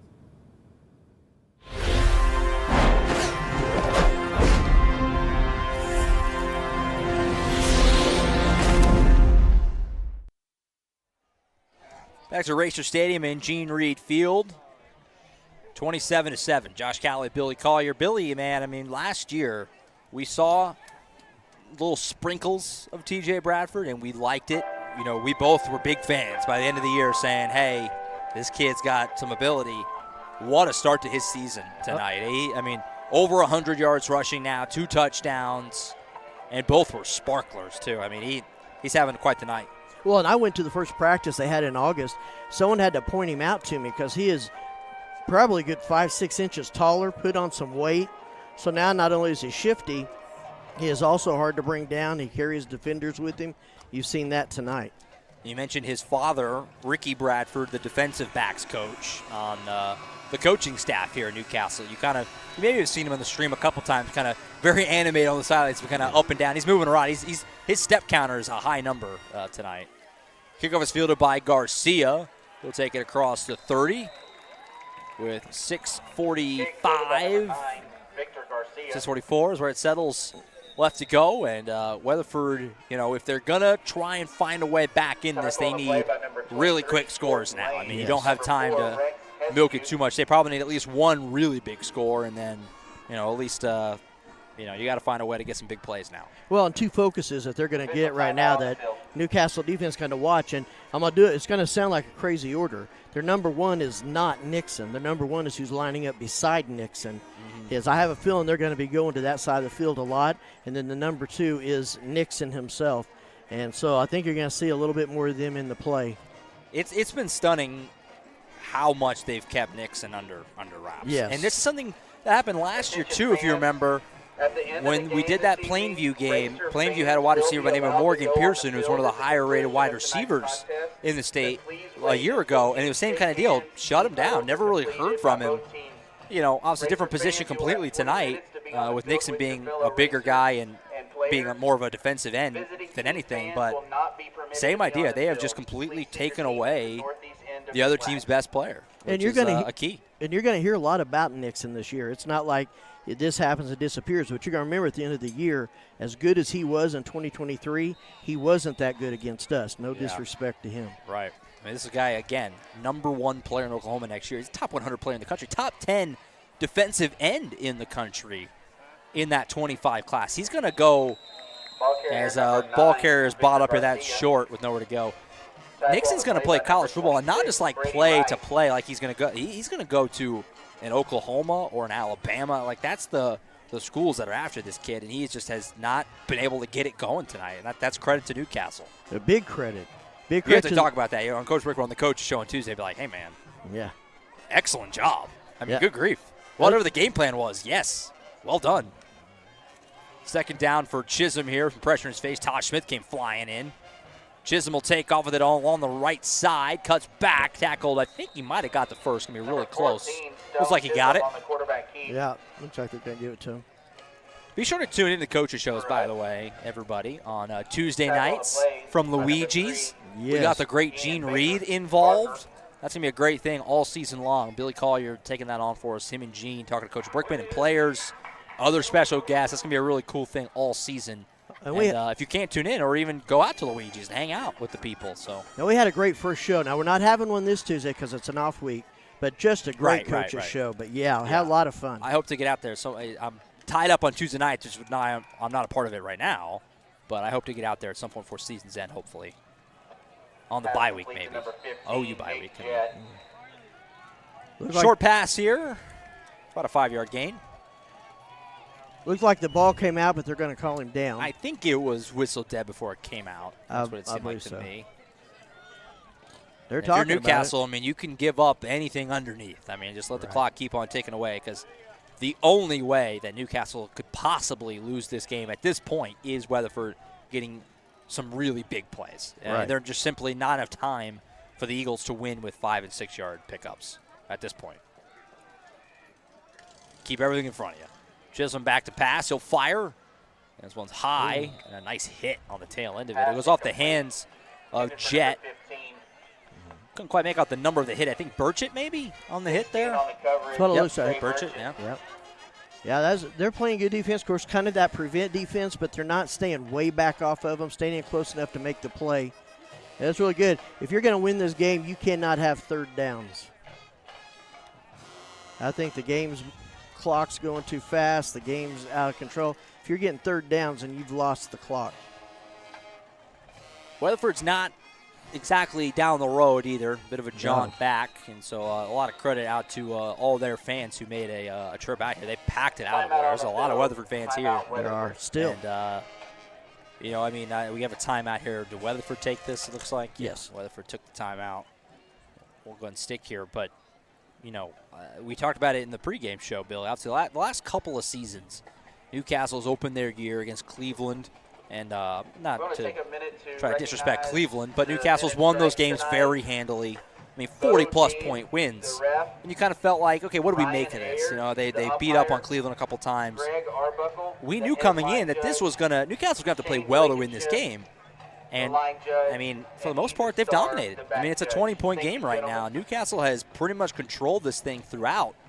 This is quite the statement to start the season. I mean, we still got 5:17 to go here, but this is quite a way to start your year. Well, and you talk to Brickman, I think he would rather start it this way and see how he's playing. And you're right, no disrespect to Cleveland and some of those. On paper, you could tell there was a domination there for Newcastle. This one on paper looked pretty even. Yeah, so those are Cleveland teams that didn't make the playoffs. They went on to only win a couple games. Right. This Weatherford team is going to be in the playoffs. I'd be shocked if they weren't.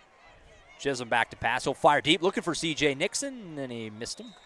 Got kind of turned around. Pass incomplete. And now you got fourth down. Obviously, really no reason not to go for it at this point with 5:09 to go. This is a non-district game, so you don't have to worry about any point differential or anything like that. 14, right. Jalen Lane. So the point differential is only on division games. Yeah. Oh, only in district, because that is just the district standings. Obviously, just your record in district, and then your point differential is just your point differential in district. So that's why I like working with you. You're the brain. I'm just the monkey. We've been doing on it. the side. Yeah. Have a couple more non-district games. Like I said, Plainview here in a couple weeks, and then Tecumseh the week after that. He actually made that close. Looks like he's a little short, but he made that pretty close. Number 43 on the tackle. I think he got it. Looks like he got it. Yeah. Oh, no. Oh, wow. Okay, well, they're getting on the first down. I thought he had. I mean, kind of trying to do that. It's hard to tell, but the ball looks like it's marked just past the 47, and the marker was right at about the 47, I think. Nevertheless. Yeah, it was close. First down, clock keeps moving. Yep. 4 receivers set for Weatherford as we're into the final 5 minutes from Racer Stadium. Chisholm will fire, and he short hops into Nixon, incomplete. Be sure to stick with us in the post game as Billy and I will wrap it all up from Racer Stadium. We'll give out the Elcision Realty Player of the Game, or the first ever Elcision. I think we know who it's going to. And then we'll also look ahead a little bit, not to next week because we're going to be off, but 2 weeks' time whenever Plainview comes to town. I don't think Plainview play tonight. I'll have to look at that. I'll check that out in the break. So we'll have to look ahead to what they got going on next week. Chisholm back to pass. He'll step up in the pocket. Trying to figure out where to go. They'll fire over the middle. Oh, nice catch by catch. Scamahorn. Make a man miss. Cy Scamahorn touchdown. Wow. 46 yards. Tell you what, that was a good play by Chisholm, but what a catch. It's almost like him and Scamahorn are just on that same frequency. Yeah. You know, that's the second time that he scrambled like that and just found him and put it right on the money.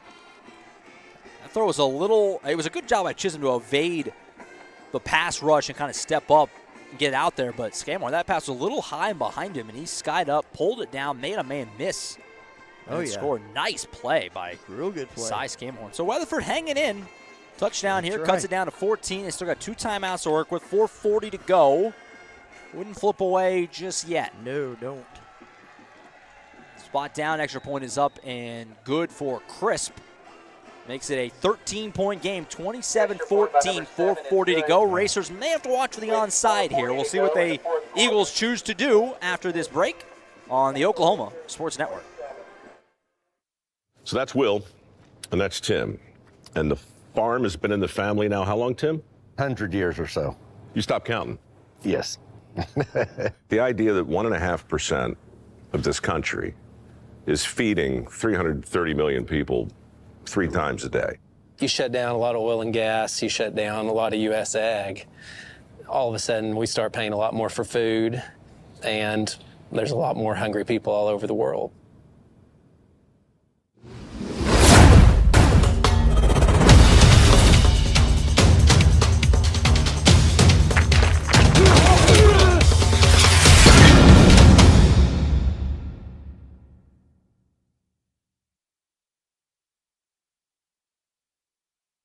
You said 197? Back to it at Racer Stadium. 4:40 to play here at Gene Reed Field. It looks like Weatherford's going to boot this way, but I guess you got to keep your eyes peeled just in case for any kind of trickeration here. Looks like they lined up straight, so we'll see what happens. And they do the surprise onside, and they got guys there scooped up! Heavy J to the house! That was awesome. Number 45, Jaron Webb, also known as Heavy J, with the play of the year in week 0. Now we have to add another player to the player of the game. That was incredible. That was amazing. That's my favorite. That's my favorite play we've ever had. Oh, he was rumbling, man. If Chris Berman was here, that just made it all that much more perfect. That was incredible. Man. That was incredible. Well, here's the thing is that it was a really good onside. I thought they were going to recover it. I mean, it was 10 Weatherford guys and only 1 black jersey. Not only did he scoop it, he scooped it in stride and he housed it. That was incredible. How does somebody that size disappear and pop out the other end? That was amazing. Incredible. Heavy J. Extra point is good. Wow. I can't believe that. Take a timeout. 4:17 to go. Racers ahead by 20 on the Oklahoma Sports Network. College is more than just going to class. College is a journey. It's meeting new people and making new friendships that will last a lifetime. It's learning from professors who care about you and your success. And finding out it can be really fun and rewarding. It's discovering that thing you want to do for the rest of your life. Cameron University is all about helping you grow and succeed. Because your success is our success.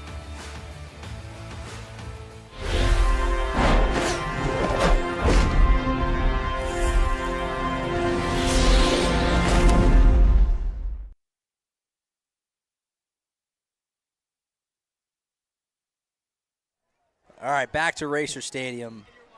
My goodness. That was incredible. Jaron Webb, this young man into all of our hearts, a junior, 5'9", 210, listed as a running back defensive lineman, which is rare. And Billy was just saying 15 minutes ago, real time or so, I don't know, goes by the nickname Heavy J. As a return here from Jet. Bouncing off some guys, he tackled at 35. And, you know, a little behind the scenes here. I mean, you were telling me about Jaron earlier in the game, said his nickname's Heavy J, off air. And I said, well, I really hope he can make some plays so we can get that nickname in here. Well, he heard us, and he just housed a kickoff return touchdown on onside kick. And like I said, off the foot, if you want to say it like that, I thought Weatherford was going to recover that, didn't you? I mean, everybody from Newcastle was back. Only one guy, saw it coming and played it, and it was Webb, and he couldn't have played it any better. Oh, it was amazing. I mean, when you think about this, 5'9", 210, he's like a small Coke machine running at you, you know? And he ran away from their defenders. That was awesome. He was moving.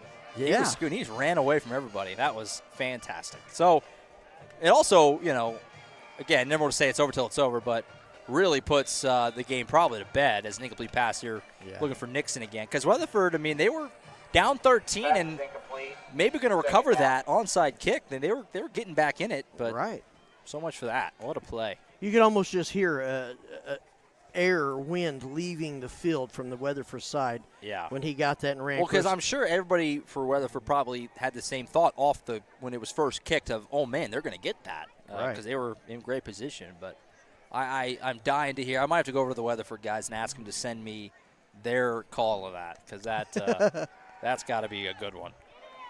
Chisholm rolls out. Barry was chasing him. He'll fire incomplete. Looking for Nixon again. Looks like kind of later in the game here, they're trying to just force it to Nixon now, and it's not really working.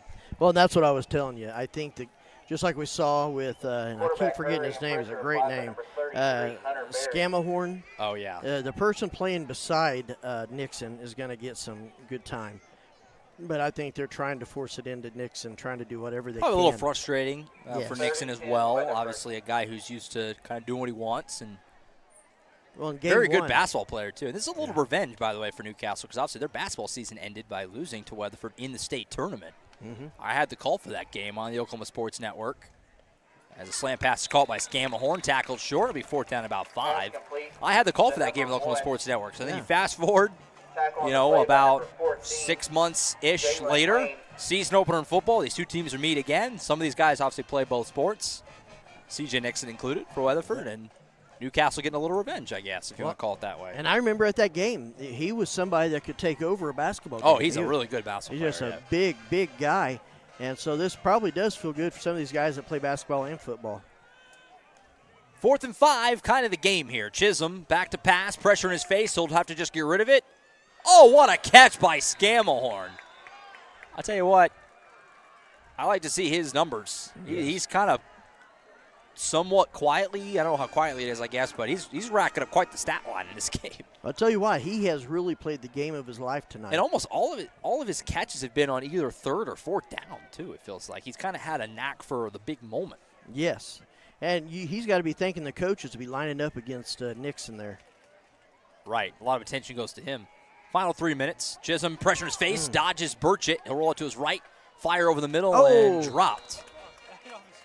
That might have been interceptable by Racer defensive line. I think that was maybe Nick Lozano, number 76, who had a shot at that. I don't know if it hit ground or not, but it looked like he might have kicked that. It's what it looked like from over here, and I know Carson was saying the same thing. Wow. Doesn't matter. Incomplete pass, 2:46 to go.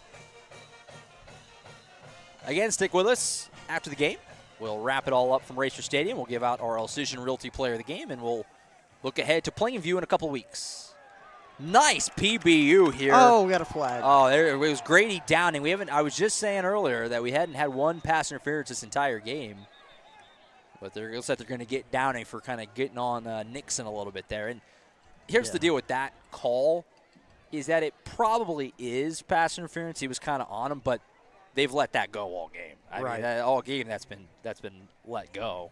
So that's where the frustration probably would come if you're Newcastle with that, because it's been a physical game. They've let a lot of that stuff go, which is fine if you're consistent with it, and they have been until right there.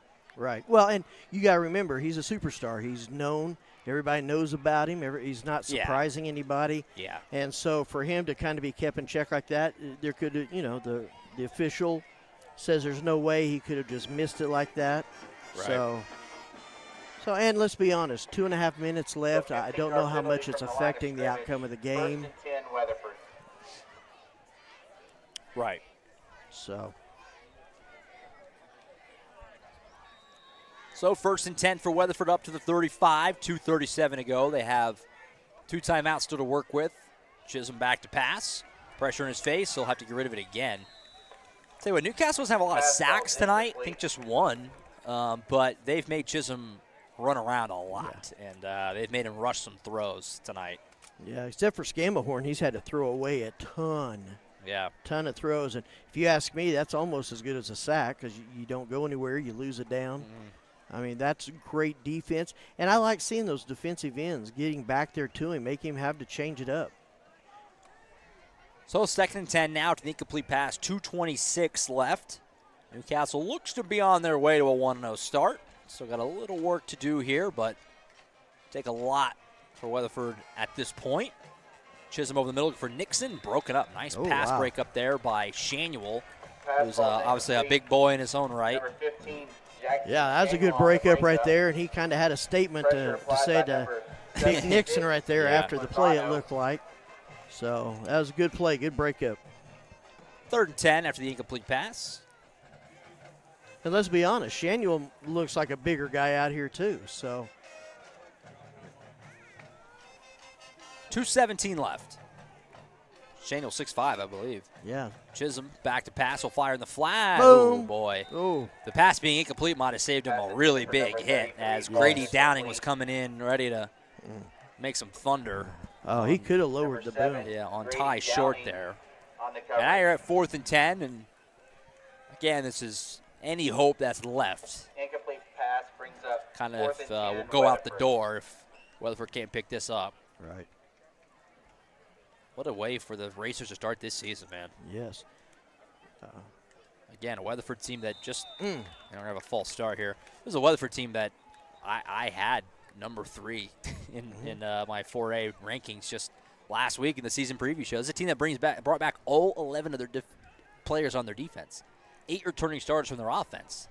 Well, and I don't think you should speak so soon. I mean, 7 from their offense. They look great. That's one of the things you probably haven't heard me a lot tonight. I've kind of got pulled into the game and soaked up into the game where I'm not kind of being able to talk about it. Yeah. Looks like like the call actually went against Newcastle. Yeah, Unless encroachment. it said somebody jumped or forced the false start. Yeah. So it's actually 4th and 5, not 5-yard 4th and penalty 15. Remains 4th down. And now Weatherford wants a timeout. Weatherford. This will be their second. With Fans. 2:12 to play. Game, Racer fans, you will be allowed to go on the field at the conclusion of tonight's contest. Please wait. Well, looks like there's a timeout. Yeah, Weatherford took one. I guess we'll go ahead and take it with them. Just 2:12 left. Racers ahead by 20 points on the Oklahoma Sports Network. Week 0 action from Racer Stadium. College is more than just going to class. College is a journey. It's meeting new people and making new friendships that will last a lifetime. It's learning from professors who care about you and your success. And finding out it can be really fun and rewarding. It's discovering that thing you want to do for the rest of your life. Cameron University is all about helping you grow and succeed. Because your success is our success.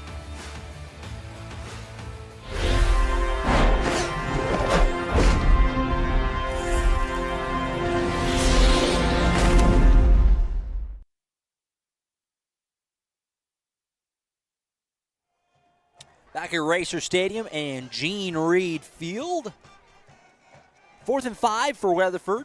Last gasp for the Eagles here. Like I said, kind of obviously the chances are very slim, but they go to kind of none if they don't pick this up. Snap to Chisholm, back to pass again. Pressure in his face. Might away with a hold there. He'll roll out and fire deep to the end zone. Tipped away. Wow. It was almost pulled in by Jet, but Shanuel and it looks like Lane got in on that. That's 14, Jalen Lane. Got to keep that straight. Weatherford 14. PBU and a pass breakup. Incomplete. Turnover on downs, and with 2:02 to go, Newcastle gets it back. Weatherford obviously has just one timeout to work with, and so it should be pretty much academic now as the Racers try to put this one on ice. Well, it's been a solid win. We were talking about it during the commercial break. You almost don't realize how good this Weatherford team is. They're probably going to beat up on most people in their division. Yeah. And to have this good win. I mean, this is a game, like you said, Oklahoma had Weatherford winning. I probably would call it about a pick-em coming in if I had to, say. I would say maybe Weatherford a slight favorite on a neutral field as a handoff to Bradford again here. Continuing his big game. My goodness, spinning around up across the 45. Probably maybe a pick-em with Weatherford a slight favorite on a neutral field, but the fact it's at Racer Stadium, Right. But, I mean, again, Newcastle has essentially dominated this game. I mean, Weatherford's done some nice things, but, I mean, it's a 20-point game, and this is not – hasn't really been in doubt for most of it. No, well, you think about it. They've won offense. They've won defense. They've won special teams. There's not an area of this game that you can say Weatherford beat them. Longman is in at quarterback, by the way. I don't know if I mentioned that. Get a little bit of work. Run up the middle here, nowhere to really go. Clock will keep on ticking. We have a lot of flags flying here for some late pushing and shoving. Happens often at the very end of these games. It does. One side is frustrated. The other side's probably talking a little trash. Well, this is going to go into Weatherford here. Well, and Weatherford is not a team that just wins occasionally. They've been at the winners' table for many years. So they've been a little bit of a rebuild mode the last couple of years, which they're not used to. Only 5 wins last year as they kind of move on from those Ethan Downs years where they were really good. But they seem poised to be in the mix. And, again, one thing I mentioned, too, I said it kind of offhand earlier, but a lot of juniors on this Weatherford team, too. They're going to bring a lot of these guys back. Nixon's a junior. A quarterback is a junior. Sam Mahorn, I believe, was a junior. I mean, they got a lot of younger guys on this team. A lot of the names that we've said tonight are not seniors, so they will be back next year as well. And they're going to be a good team this year, but next year especially, too. Keep an eye out. Longman rolls out. It's just inside the 35 before he gets pushed out of bounds. A little glimpse into the future, more than likely, with Caden Longman. Yep.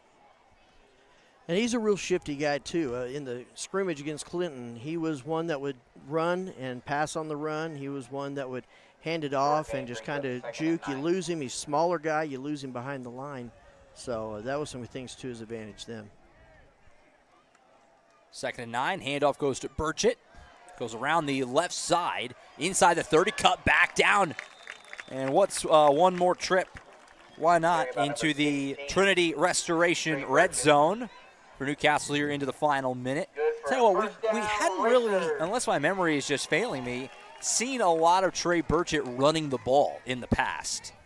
And we've seen that tonight, and that's a whole new dynamic if you can get him into the mix. You got 3, 4, 5 guys that can run the ball at a high level. That's scary. Absolutely, and they've gone this year to a 2-back system. We've seen that all night tonight, and I forgot to mention it earlier. And that opens it up for people like Burchett, and then here you got Reuben. Yeah, first carry. Actually, Longman's going to keep this. He bounces outside the 20. Stiff arm and pulled. I think he was trying to stay in bounds, keep the clock moving.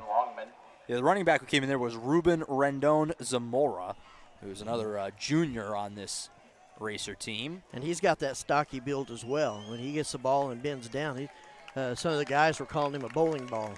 Racers don't have to snap it again, and I don't think they will. This was quite a statement for Newcastle to open up the season. I got to say, I mean, coming in, felt like it was going to be a tough one to win. Not impossible to win by any means. I think we all thought that they could win this game, but we thought it was going to be tough.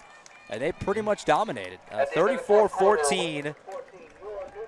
The Newcastle Racers are 1-0, ladies and gentlemen. What a statement and a way to open up the 2023 season. All right, we're going to take a timeout here. And when we come back, Billy and I will wrap it up. We'll give out the Elcision Realty Player of the Game honor, and we'll look ahead to the Plainview Indians coming to town in 2 weeks. So stick with us. Post-game show next right here on the Oklahoma Sports Network. At CFD, our mission is to deliver quality dentistry by providing big practice benefits with a little practice feel. Since 2008, we've updated our look, technology, and have added new smiles to our tenured staff to better care for you right here at home. Convenience for you is one of our biggest goals, and we often provide same-day treatment to minimize your time off work. We are open Monday through Friday to serve you. Visit cfdok.com for details. We look forward to seeing you at our big little practice.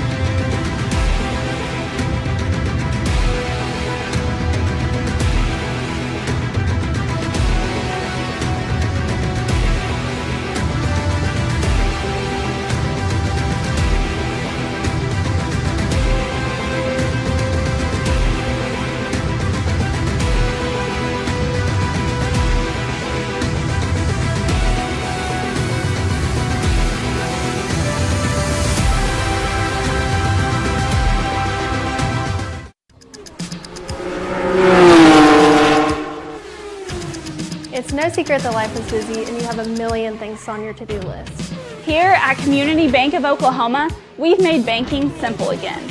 We can help you get to the important things in life, like the big game tonight. We do all the heavy lifting, so you don't have to. Race towards us at Community Bank of Oklahoma because we wouldn't be a community without you.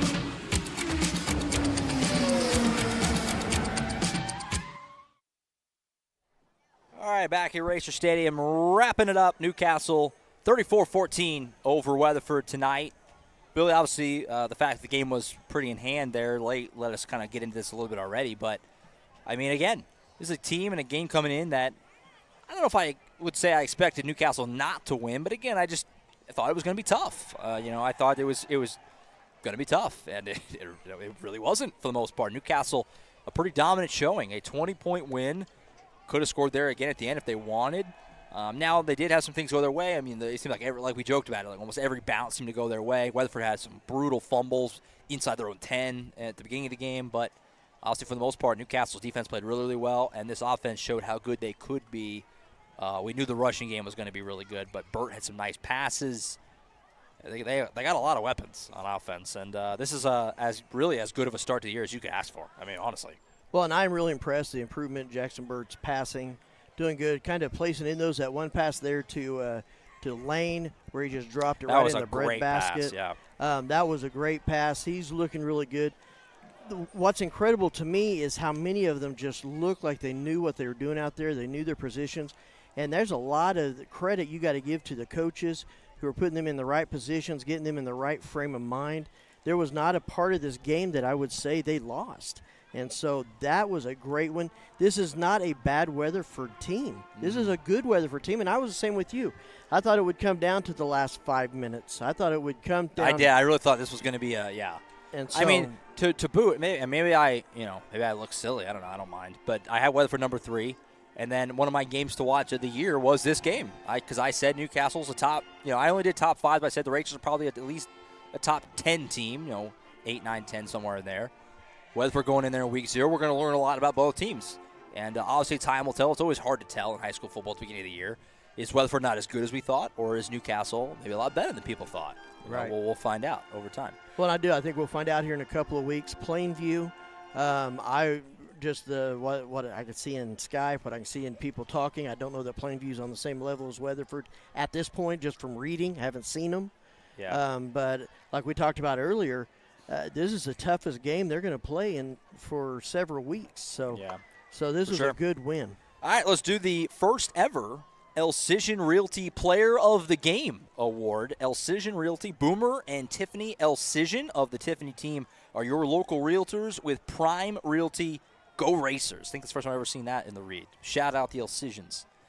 First ever Elcision Realty Player of the Game. I think it's got to be TJ Bradford, right? It's got to be. I mean, 2 touchdowns tonight. One was the 70-yarder, which was awesome. The 26-yarder was a dazzler as well, making guys miss everywhere. I don't have his exact number, but he was well over 100 yards. Might have had a $150 rushing tonight. I mean, he had 90-plus on just those 2 touchdowns. Plays, yeah. TJ Bradford, our first ever Elcision Realty Player of the Game winner. He was great. I mean, what can you say? We talked about it early in the game. His freshman season was exciting. There was a lot of things we liked, but to come out first game of year 2, I mean, this kid, by the time it's all said and done, is going to put up some silly numbers, and he's going to be a really, really – he's already really good, but he's going to be special. He's going to have a great career here. Right, I was going to say he's a special player and does good. And there's some other players we thought about. One of them I'm looking out there right now on the 45-yard line as he takes a knee there. That's a heavy J, man. Heavy J. Really. That was amazing. Was. I have a hard time. I hate to say it on week 0, but I don't know how we're ever going to have a better play. Oh, no. Single play? That was incredible. If you can find a way to get that young man on the coach's show, it should break viewership records. Yeah. Find a way. Ask Coach Brickman, if not this week, at least at some point this season. You got to have Heavy J on. Oh, yeah. So it's good. Toby, 40-yard field goal. Yeah, he was in the mix. When Bradford's second touchdown kind of put it to bed. Yes, but before that, there was like 4 or 5 guys you could really argue for. All right, well, that's our Elcision Realty Player of the Game, first ever. Last name before we go, Plainview in 2 weeks, like we said. No game next week. I think most fans are probably used to that by now. 2 weeks from tonight, Plainview will be here. Again, that's a 7 o'clock kick now, but obviously we'll see if it cools off at all before then. Like you said, we don't know a ton about Plainview just yet. We did see them last year. Newcastle won that game pretty handily at their place down there in Ardmore. Plainview is a 3A program, a pretty good one. I think, considered, top 10-ish 3A team. Yeah. Pick 9. Pick 9 by Vipe, right? Yeah. So we'll see. I mean, I guess, we'll learn more about Plainview in the next couple weeks. They did not play tonight, so we don't have that to even go off of. They play a Texas team next week, which is not uncommon for a team in Ardmore to play somebody from Texas. So I guess we'll find out more about them in due time. But I guess some very early thoughts 2 weeks out from that game on, whenever Plainview comes to town. Well, I think if they play like this, anybody that comes to town, anybody they play is going to have a hard time. I mean, again, they did this against a good team. Yeah, they didn't really make many mistakes at all. I think Plainview, again, don't know a whole lot about them, but they're going to have a fight on their hands. They're going to have an uphill battle, I believe, playing here at Gene Reed Field against this Newcastle team who looks very disciplined, who looks very smart, well coached. I think they're going to have a hard time playing against them if they play like they did tonight. What a way to start the year. Oh, it was a lot of fun. We were worried about the heat, like keeping everything cool. The moved back kickoff time did help a lot, even though it was like it's 30 minutes, so you're thinking, like, how much is that going to help really? It made a big difference. It's a lot cooler whenever that sun gets just low enough. So that's true. Shout out to Newcastle being on top of that. New AD out here, Brent Hodges. Yes. Yes, excellent. Great, call, really took care of us, helping us out and even fed us today and everything. Yeah. It was really rolled out the red carpet. So shout out to him and everybody at Newcastle, obviously, who helps us do these games. And great way to start the year. Yeah, great way. Can't wait. 2 weeks can't come fast enough. Absolutely. So that's it for us. For Uriah Martinez up top, who did a great job working the camera, shaking off the rust. Same for Carson Wade, did a great job. We threw a new look score bug at him and everything here, and he did a great job handling that. Hopefully people enjoyed the new look. A little bit of kind of freshen things up a little bit. Why not? There you go. Billy Collier, I'm Josh Calloway. It was a lot of fun. Newcastle dominates 34-14 over the Weatherford Eagles. We'll be back in 2 weeks, right back here at Racer Stadium for Newcastle versus Plainview. Again, scheduled for now, 7 o'clock kick. Pregame starts at 6:30 here at Racer Stadium. We'll see you then. Good night, everybody, from Newcastle. Racers dominate the Eagles 34-14 to go to 1-0. Good night, everybody.